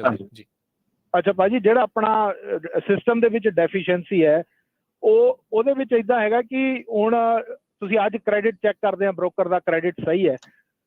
ਉਹ ਜਿਸ ਬ੍ਰੋਕਰ ਨੇ ਇਹ ਚੀਜ਼ ਡਿਸਾਈਡ ਕਰ ਲਈ ਹੈ ਕਿ ਉਹਨੇ ਅਗਲੇ ਮਹੀਨੇ ਦੇ ਵਿੱਚ ਉਹਨੇ ਆਊਟ ਹੋ ਜਾਣਾ ਬਿਜ਼ਨਸ ਤੋਂ, ਉਹ ਮੈਕਸਿਮਮ ਬੁਕਿੰਗ ਕਰਕੇ ਮੈਕਸਿਮਮ ਉਹੀ ਪੈਸੇ ਮਾਰ ਜਾਂਦੇ ਆ। ਜਿਹੜਾ ਮੈਂ ਦੇਖਿਆ ਐਕਸਪੀਰੀਅੰਸ, ਕ੍ਰੈਡਿਟ 90+ ਹੁੰਦਾ, ਤੁਸੀਂ 3 ਵੀਕ ਦੇ ਬਾਅਦ ਫੋਲੋ ਅਪ ਕਰਨ ਲੱਗਦੇ ਆ ਪੇਮੈਂਟ ਨੂੰ, ਚੌਥੇ ਵੀਕ ਤੁਹਾਨੂੰ ਪਤਾ ਚੱਲਦਾ ਕਿ broker the out of business ਚਲਾ ਗਿਆ, ਉਹਦਾ ਬੌਂਡ ਦਾ ਐਗਜ਼ੌਸਟ ਹੋ ਹੀ ਜਾਂਦਾ ਕਿਉਂਕਿ ਉਹਨਾਂ ਨੇ ਪਹਿਲਾਂ ਹੀ ਡਿਸਾਈਡ ਕੀਤਾ ਹੁੰਦਾ ਕਿ ਅਸੀਂ ਇੰਨਾ ਜ਼ਿਆਦਾ ਘਪਲਾ ਕਰਨਾ ਹੈ। ਸੇਮ ਚੀਜ਼ ਕੈਰੀਅਰ ਦੇ ਨਾਲ ਆ। ਕੈਰੀਅਰ ਵੀ ਕੋਈ ਇਹਦੇ ਵਿੱਚ ਕੋਈ ਸਾਊ ਨਹੀਂ ਹੈਗੇ। ਜਿਹੜੇ ਕੈਰੀਅਰ ਹੈਗੇ ਆ ਜਿਨ੍ਹਾਂ ਨੇ ਡਿਸਾਈਡ ਕਰ ਲਿਆ ਕਿ ਅਸੀਂ ਆਊਟ ਆਫ ਬਿਜ਼ਨਸ ਜਾਣਾ, ਉਹ ਇਹੀ ਚੀਜ਼ ਲੋਡਾਂ ਨਾ ਕਰਦੇ ਆ, ਉਹਨਾਂ ਦੇ ਸਭ ਤੋਂ ਜ਼ਿਆਦਾ ਲੋਡ ਚੋਰੀ ਹੁੰਦੇ ਆ। ਤੇ ਇਹ FMCSA ਨੂੰ ਸਭ ਪਤਾ ਹੈਗਾ ਕਿ ਆਹ ਇਦਾਂ ਹੁੰਦਾ ਆ, ਉਹ ਬਾਰ-ਬਾਰ ਹੀਅਰਿੰਗ ਹੁੰਦੀ ਆ, ਸਭ ਕੁਝ ਹੁੰਦਾ, ਲੇਕਿਨ ਉਹਦਾ ਸੋਲਿਊਸ਼ਨ ਕੁਛ ਨਹੀਂ ਹੈਗਾ। ਸੇਮ ਸਿਚੁਏਸ਼ਨ ਅੱਜ ਤੋਂ 15-20 ਸਾਲ ਪਹਿਲਾਂ ਵੀ ਸੀ, ਉਹੀ ਹੁਣ ਚੱਲਦੀ ਜਾ ਰਹੀ ਹੈ। ਭਾਜੀ ਫਿਰ ਮੈਂ ਤੁਹਾਨੂੰ ਦੱਸ ਰਿਹਾ ਕਿ ਇਟ ਇਜ਼ ਨਾਟ FMCSA ਦੀ ਰਿਸਪਾਂਸਿਬਿਲਿਟੀ ਕਿ broker the credit the, it's not. ਆਪਾਂ ਇਹ ਦੇਖਣਾ ਚਾਹੀਦਾ ਵੀ ਕਿਹੜੇ ਅਧਿਕਾਰ ਖੇਤਰ ਦੇ ਵਿੱਚ ਕਿਹੜੀ ਏਜੰਸੀ ਦੇ ਥੱਲੇ ਚੀਜ਼ ਆਉਂਦੀ ਹੈਗੀ ਆ। ਇਹ ਫਰਾਡ ਆ, ਇਹ ਲੋਕਲ ਤੁਹਾਡੀਆਂ ਜਿਹੜੀਆਂ ਏਜੰਸੀਜ਼ ਆ ਉਹਨਾਂ ਦੇ ਥਰੂ ਆਉਂਦੀ ਆ, ਲੋਕਲ ਲਾਅ ਇਨਫੋਰਸਮੈਂਟ ਦੇ ਥਰੂ ਆਉਂਦੀ ਆ। ਸੋ ਜਿਹੜਾ ਇਹ ਕੰਮ ਹੈਗਾ ਜੀ, ਦਾ ਕੰਮ, ਫਰਾਡ ਦਾ ਕੰਮ ਜਿਹੜਾ ਹੈ ਨਾ, ਇਹ ਜਿੰਨਾ ਅੱਜ ਕਰ ਰਹੇ ਆ, ਸੋਚ ਰਹੇ ਆ, ਮੈਂ ਸੋਚਦਾ ਕਿ ਅਸੀਂ 20 ਸਾਲ ਪਹਿਲਾਂ ਇਸ ਟਰੱਕਿੰਗ ਇੰਡਸਟਰੀ ਦੇ ਵਿੱਚ ਸੀਗੇ ਜਾਂ 26 ਸਾਲ 27 ਸਾਲ ਹੋ ਗਏ ਮੈਨੂੰ, ਅਸੀਂ ਇੱਦਾਂ ਦੇ ਫਰਾਡ, ਇੱਦਾਂ ਦੀਆਂ ਚੀਜ਼ਾਂ, ਇੱਦਾਂ ਦੇ ਕੰਮ ਬਹੁਤ ਘੱਟ ਦੇਖੇ ਸੀ ਕਿ ਜਿੱਦਾਂ ਜਿੱਦਾਂ ਇਹਦੇ ਵਿੱਚ ਦੁਨੀਆ ਆਈ ਜਾ ਰਹੀ ਹੈ, ਨਵੀਂ ਤੋਂ ਨਵੀਆਂ ਕਾਢਾਂ ਆਈ ਜਾ ਰਹੀਆਂ, ਨਵੀਂ ਤੋਂ ਨਵੀਆਂ ਤਰੀਕੇ ਆਈ ਜਾ ਰਹੇ ਆ। ਸੋ ਉਹ ਗਾਂਹ ਦੇ ਗਾਂਹ ਹੋਰ ਡਿਵੈਲਪਮੈਂਟ ਹੋਈ ਜਾ ਰਹੀ ਆ ਫਰਾਡ ਦੇ ਵਿੱਚ। ਆ ਹੁਣ ਕਦੀ ਸੁਣਿਆ ਨਹੀਂ ਸੀਗਾ ਕਿ ਲੋਡ ਚੋਰੀ ਹੋਣ ਲੱਗ ਗਏ, ਮਤਲਬ ਕਿ ਸਾਡਾ ਕੋਈ ਲੋਡ ਚੁੱਕ ਕੇ ਲੈ ਗਿਆ, ਕੋਈ ਲੋਡ ਮਤਲਬ ਕਮਾਲ ਹੀ ਹੋਈ ਪਈ ਆ। ਇਹ ਚੀਜ਼ ਜਿਹੜੀ ਆ ਇਹ ਰਿਫਾਈਨ ਹੋ ਰਹੀ ਆ ਪਿਛਲੇ 20 ਸਾਲਾਂ ਦੇ ਵਿੱਚ ਅਸੀਂ ਦੇਖਿਆ। ਜੀ ਰਿਫਾਈਨਡ ਮਤਲਬ ਕਿ ਹੋਰ ਪਤਾ ਹੀ ਨਹੀਂ ਲੱਗਦਾ, ਮਤਲਬ ਸਮਝ ਨਹੀਂ ਆ ਰਹੀ ਵੀ ਸਕੈਮ ਕਿੱਥੋਂ- ਨਵੇਂ ਤੋਂ ਨਵਾਂ ਜੀ, ਨਵੇਂ ਤੋਂ ਨਵਾਂ ਵਿਹਲਾ ਦਿਮਾਗ ਸ਼ੈਤਾਨ ਦਾ ਘਰ, ਜਿੱਦਾਂ ਅਕਸਰ ਕਹਾਵਤ ਆ। ਹਾਂ ਤੇ ਮਤਲਬ ਮੈਂ ਪਿਛਲੇ ਨਵੀਂ ਗੱਡੀ ਜਾ ਰਾਜਨ, ਰਿਹਾ ਜੀ। ਪਿਛਲੇ ਮਹੀਨੇ ਸੁਣਿਆ ਕਿ ਕਿਸੇ ਦੀ ਕੰਪਨੀ ਦੇ ਕਿਸੇ ਨੇ ਆਪਣਾ ਟਰੱਕ ਰਜਿਸਟਰਡ ਕਰਾ ਕੇ ਉਹ ਆਪਣੇ ਆਪ ਚਲਾਈ ਜਾ ਰਿਹਾ ਉਹਦੀ ਕੰਪਨੀ ਤੇ, ਠੀਕ ਹੈ ਨਾ। ਉਹ ਕਹਿੰਦਾ ਮੈਨੂੰ ਤਾਂ ਉਦੋਂ ਪਤਾ ਲੱਗਾ ਜਦੋਂ ਉਹਨੂੰ ਟਿਕਟਾਂ ਮਿਲਣੀਆਂ ਸ਼ੁਰੂ ਹੋਈਆਂ ਤੇ ਟਿਕਟਾਂ ਮੇਰੇ ਨਾਂ ਤੇ ਮੇਰੇ ਘਰ ਆਈਆਂ। ਉਹ ਕਹਿੰਦੇ ਤੇਰੇ 2 ਟਰੱਕ, ਉਹ ਕਹਿੰਦਾ ਮੈਂ ਤਾਂ ਇੱਕ ਚਲਾ ਰਿਹਾ ਇੰਨਾ ਚਿਰ ਦਾ। ਉਹ ਕਹਿੰਦੇ ਤੇਰਾ ਦੂਜਾ ਟਰੱਕ ਇੱਕ ਫੀਨਿਕਸ 'ਚ ਹੈ, ਲਓ ਕੀ ਕਰੋਗੇ ਹੁਣ? ਜੀ ਸੋ ਲੋਕਾਂ ਨੇ ਬਹੁਤ ਕਾਢਾਂ ਕੱਢ ਲੀਆਂ ਔਰ ਇਹ ਜਿਹੜੀ ਚੀਜ਼ ਆ ਇਹ ਫਰਾਡ ਹੈਗੀ ਆ। ਜਿੱਦਾਂ ਹੁਣ ਆਪਾਂ ਗੱਲ ਕਰ ਰਹੇ ਹਾਂ ਵੇਜ ਥੈਫਟ ਦੀ ਗੱਲ ਕੀਤੀ ਹੈ ਕਿ ਉਹਨਾਂ ਨੇ ਹੋਰ ਇੰਸਪੈਕਟਰ ਹਾਇਰ ਕੀਤੇ ਆ, ਹੋਰ ਪੈਸਾ ਦਿੱਤਾ ਆ, ਲੱਭਣ ਨੂੰ ਦਿੱਤਾ। ਜਿੱਦਾਂ ਜਿੱਦਾਂ ਇਨਵੈਸਟੀਗੇਟਰ ਤੁਰੇ ਆਉਂਦੇ ਆ ਕੰਮ ਚੱਲੀ ਜਾਂਦਾ ਆ ਤੇ ਦੁਨੀਆ ਅੱਗੇ ਦੇ ਅੱਗੇ, ਚੋਰ ਜਿਹੜੇ ਅੱਗੇ ਦੇ ਅੱਗੇ ਨਵਾਂ ਰਾਹ ਲੱਭੀ ਜਾਂਦੇ ਆ। ਸਹੀ ਗੱਲ ਜੀ, ਥੈਂਕ ਯੂ। ਤੇ ਸਮਾਂ ਆਪਣਾ ਸਮਾਪਤੀ ਵਾਲਾ, 1-2 ਕਾਲਰ ਹੋਰ ਲੈ ਕੇ ਫਿਰ ਆਪਾਂ ਸਮਾਪਤ ਕਰਾਂਗੇ। ਟਰਾਈ ਕਰਿਓ ਜਿਹੜੇ ਵੀ ਕਾਲਰਸ ਆ ਗੱਲ ਥੋੜੀ ਜਲਦੀ ਨਿਬੇੜਨ ਦੀ ਜੀ। ਕਰਨਜੀਤ ਜੀ, ਹਾਂਜੀ ਸਤਿ ਸ਼੍ਰੀ ਅਕਾਲ। ਸਤਿ ਸ਼੍ਰੀ ਅਕਾਲ ਜੀ ਸਾਰਿਆਂ ਨੂੰ, ਸਤਿ ਸ਼੍ਰੀ ਅਕਾਲ ਜੀ। ਜੀ ਸਤਿ ਸ਼੍ਰੀ ਅਕਾਲ। ਸਤਿ ਸ਼੍ਰੀ ਅਕਾਲ। ਹਾਂਜੀ, ਮੇਰਾ ਸਵਾਲ ਸੀ ਜੀ, ਜਿਹੜੀ ਲੌਗ ਬੁੱਕ ਦੀ ਪ੍ਰੋਬਲਮ ਆ ਉਹ ਕਿਸੇ ਨੂੰ ਕਨਫਿਊਜ਼ਨ, ਹਰ ਇੱਕ ਬੰਦਾ ਕਨਫਿਊਜ਼ਨ 'ਚ ਰਹਿੰਦਾ ਜੀ। ਜਿੱਦਾਂ ਆਪਾਂ ਕੋਈ ਮੰਨ ਲਓ ਲੋਡ ਦੀ ਵੇਟਿੰਗ ਕਰ ਰਹੇ ਆ ਤੇ ਆਪਾਂ ਨੂੰ ਘੰਟੇ ਤੋਂ ਵੱਧ ਟਾਈਮ ਲੱਗਦਾ ਤਾਂ ਉਹਨੂੰ ਅਸੀਂ ਆਫ ਡਿਊਟੀ ਪਾਵਾਂਗੇ ਜੀ ਤੇ ਸਲੀਪ ਪਾਵਾਂਗੇ? ਨਹੀਂ ਜੀ, ਸਲੀਪ ਨਹੀਂ ਪਾ ਸਕਦੇ ਤੁਸੀਂ, on duty not driving. On duty ਤਾਂ ਪਾ ਲਈ, ਔਨ ਡਿਊਟੀ ਤੇ, ਪਰ ਉਹਨੂੰ ਜੇ ਆਪਾਂ ਮੰਨ ਲਓ 5-6 ਘੰਟੇ ਪੈਂਦੇ ਆ ਤੇ ਆਪਾਂ ਨੂੰ ਟਾਈਮ ਵੇਸਟ ਮਿਲ ਜਾਂਦਾ, ਜਿਹੜਾ ਆਪਣਾ ਟਾਈਮ ਵੇਸਟ ਹੋਇਆ ਵਾ। ਉਹਨੂੰ ਫਿਰ ਆਫ ਡਿਊਟੀ ਕਰਾਂਗੇ ਫਿਰ ਮਿਲੇਗਾ, ਜਾਂ ਔਨ ਡਿਊਟੀ ਤਾਂ ਮਿਲੇਗਾ ਨਹੀਂ ਗਾ। ਕਿਉਂਕਿ ਤੁਸੀਂ ਔਨ ਡਿਊਟੀ ਹੈਗੇ ਨਾ, ਤੁਸੀਂ ਔਨ ਡਿਊਟੀ ਆ, ਤੁਸੀਂ ਆਫ ਡਿਊਟੀ ਥੋੜੀ ਆ ਉੱਥੇ। ਜਿੱਦਾਂ ਕਹਿੰਦੇ ਆ ਨਾ ਕਿ ਫਿਊਲ ਜਿਹੜਾ ਔਨ ਡਿਊਟੀ 'ਚ ਪਾਉਣਾ, ਦੂਜਾ ਜਿਹੜਾ ਉਹ ਆਫ ਡਿਊਟੀ 'ਚ, ਬ੍ਰੇਕ ਜਿਹੜੀ ਲੈਣੀ ਹੋਇਆ ਆਫ ਡਿਊਟੀ 'ਚ ਲੈਣੀ ਹੈ। ਨਹੀਂ, ਉਹ ਤਾਂ ਤੁਹਾਡੀ ਬ੍ਰੇਕ ਆ ਨਾ, ਉਹ ਤਾਂ ਤੁਸੀਂ ਬ੍ਰੇਕ ਆਫ ਡਿਊਟੀ 'ਚ ਪਾਉਣੀ ਹੈ। ਪਰ ਜੇ ਤੁਸੀਂ ਲਾਈਵ ਲੋਡਿੰਗ ਕਰ ਰਹੇ ਹੈਗੇ, ਤੁਹਾਡੇ ਟਰੱਕ 'ਚ ਲੋਡ ਹੋ ਰਿਹਾ ਹੈਗਾ, ਤੁਸੀਂ ਉੱਤਰ ਕੇ ਜਾਂਦੇ ਆ, ਪਿੱਛੇ ਚੈੱਕ ਕਰਦੇ ਆ, ਤੁਸੀਂ ਉਹਦੀ ਦੇਰ ਜਾਗਦੇ ਆ, ਤੁਸੀਂ ਔਨ ਡਿਊਟੀ ਹੈਗੇ ਆ ਨਾ, ਤੁਸੀਂ ਆਫ ਡਿਊਟੀ ਨਹੀਂ ਨਾ ਹੋ ਸਕਦੇ। ਆਫ ਡਿਊਟੀ ਹੈ ਮੰਨ ਲਓ ਕਿ ਉਦੋਂ ਹੋ ਸਕਦੇ ਆ ਸਾਡਾ ਟਰੱਕ ਟ੍ਰੇਲਰ ਨਾਲ ਡ੍ਰੌਪ ਕਰਾ ਲਿਆ, ਉਹ ਕਹਿੰਦੇ ਟ੍ਰੇਲਰ ਡ੍ਰੌਪ ਕਰ ਦਿਓ, ਤੁਸੀਂ ਜਾ ਕੇ ਆਪਣੇ ਟਰੱਕ ਸਟਾਪ 'ਤੇ ਜਾਂ ਬਾਹਰ ਆਪਣੇ ਪਾਰਕਿੰਗ ਜਾ ਕੇ ਆਰਾਮ ਕਰੋ ਆਪਣਾ, ਉਦੋਂ ਤੁਸੀਂ ਆਪਣੇ ਆਪ ਨੂੰ ਆਫ ਡਿਊਟੀ ਪਾ ਸਕਦੇ। ਨਹੀਂ, ਜਿੱਦਾਂ ਕਈ ਵਾਰ ਆਪਾਂ ਚੈੱਕ ਇਨ ਕਰਾ ਦਿੰਦੇ, ਉਹ ਕਹਿੰਦੇ 6 ਘੰਟੇ 5 ਘੰਟੇ ਲਗਾ ਦਿੰਦੇ ਆ, ਉਹ ਉਦੋਂ ਆਫ ਡਿਊਟੀ ਨਹੀਂ ਜਾ ਸਕਦੇ।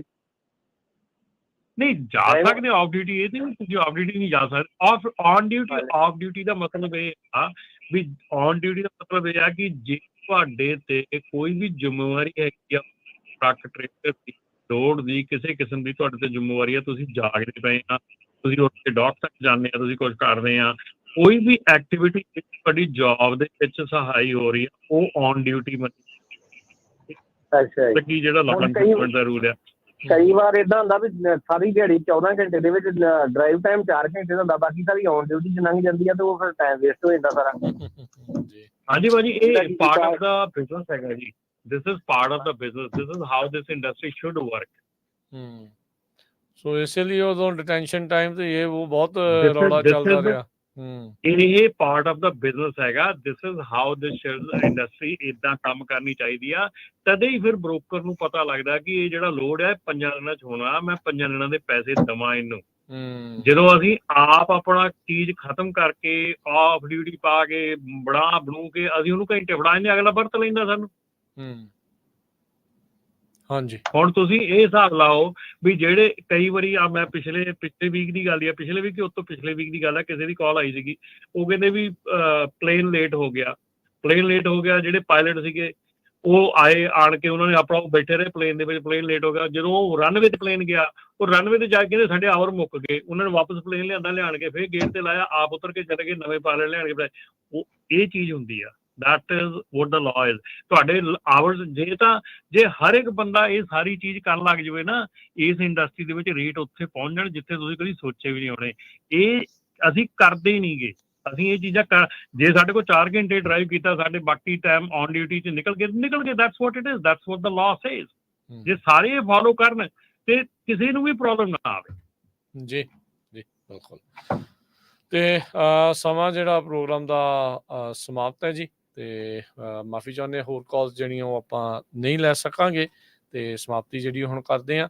ਤੇ ਰਮਨ ਜੀ ਥੈਂਕ ਯੂ, ਮਿਹਰਬਾਨੀ, ਸ਼ੁਕਰੀਆ ਗੱਲਬਾਤ ਦੇ ਲਈ, ਜਾਣਕਾਰੀਆਂ ਸਾਂਝੀਆਂ ਕਰਨ ਦੇ ਲਈ। ਸਤਿ ਸ਼੍ਰੀ ਅਕਾਲ। ਸਤਿ ਸ਼੍ਰੀ ਅਕਾਲ। ਰੈਫਲ ਦਾ ਦੱਸਦੀ ਜਾਓ ਰਾਜ ਜੀ ਅੱਜ। ਬਿਲਕੁਲ ਜੀ, ਬਸ ਬੇਕਰਸਫੀਲਡ ਵਾਲਿਆਂ ਦਾ ਜਿਹੜਾ ਅੱਜ ਅਖੀਰਲਾ ਰੈਫਲ ਉਹ ਨਿਕਲਣਾ ਹੈ ਹੁਣ ਤੋਂ ਪੂਰੇ 1 ਘੰਟੇ ਬਾਅਦ।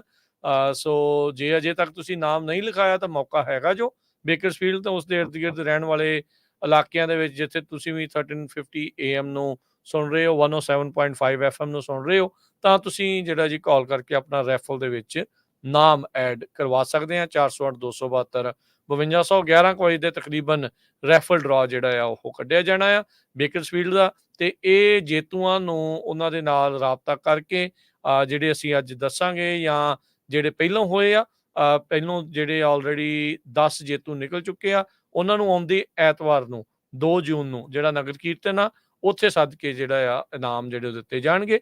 ਸੋ ਜ਼ਰੂਰ ਜਿਹੜੇ ਸਾਡੇ ਸੁਣਨ ਵਾਲੇ ਆ, ਦੇਖਣ ਵਾਲੇ ਆ, ਜੇ ਤੁਸੀਂ ਬੇਕਰਸਫੀਲਡ ਇਲਾਕੇ ਦੇ ਵਿੱਚ 1350 AM 107.5 FM ਨੂੰ ਸੁਣ ਰਹੇ ਆ, ਤਾਂ ਤੁਸੀਂ ਆਪਣਾ ਜਿਹੜਾ ਨਾਮ ਆ ਉਹ ਰੈਫਲ ਦੇ ਵਿੱਚ ਐਡ ਕਰਵਾ ਸਕਦੇ ਆ। ਰੈਫਲ ਦੇ ਵਿੱਚ ਐਂਟਰੀ ਬਿਲਕੁਲ ਫ੍ਰੀ ਆ। ਬਹੁਤ ਹੀ ਸੋਹਣੇ ਸੋਹਣੇ ਜਿਹੜੇ ਨਾਮ ਆ ਉਹ ਤੁਹਾਨੂੰ ਦਿੱਤੇ ਜਾਣਗੇ। ਤੇ ਹੁਣ ਲੈਣੇ ਆ ਜੀ ਇਜਾਜ਼ਤ। ਸਭ ਨੂੰ ਪਿਆਰ ਭਰੀ ਸਤਿ ਸ੍ਰੀ ਅਕਾਲ। ਤੇ ਪੰਜਾਬ ਦੇ ਵਿੱਚ ਰਹਿੰਦੇ ਤੁਹਾਡੇ ਦੋਸਤਾਂ ਮਿੱਤਰਾਂ ਨੂੰ ਦੱਸ ਦਿਓ ਵੀ ਪੰਜਾਬੀ TV USA ਦਾ ਜਿਹੜਾ ਪੇਜ ਆ, ਚਾਹੇ ਉਹ YouTube ਦਾ ਹੈ ਤੇ ਚਾਹੇ ਉਹ Facebook ਦਾ ਆ, ਉਸ ਨੂੰ ਸਬਸਕ੍ਰਾਈਬ ਕਰ ਲਓ, ਤਾਂ ਜੋ ਪੰਜਾਬ ਵਾਲੇ ਵੀ ਇੱਥੋਂ ਦੀਆਂ ਪੰਜਾਬੀ ਰੇਡੀਓ USA ਦੇ ਜਿਹੜੇ ਪੇਜਿਸ ਆ, ਉੱਥੇ ਦੀਆਂ ਇਨਫੋਰਮੇਸ਼ਨ ਦੇ ਨਾਲ ਜਿਹੜੇ ਉਹ ਜੁੜੇ ਰਹਿਣ। ਪੰਜਾਬ ਦੇ ਵਿੱਚ ਚੱਲਣ ਦੇ ਲਈ ਜਿਹੜਾ ਪੇਜ ਆ ਉਹ ਪੰਜਾਬੀ TV USA ਆ। ਤੇ ਹੁਣ ਲਈ ਨੇ ਇਜਾਜ਼ਤ। ਸਭ ਨੂੰ ਪਿਆਰ ਭਰੀ ਸਤਿ ਸ੍ਰੀ ਅਕਾਲ।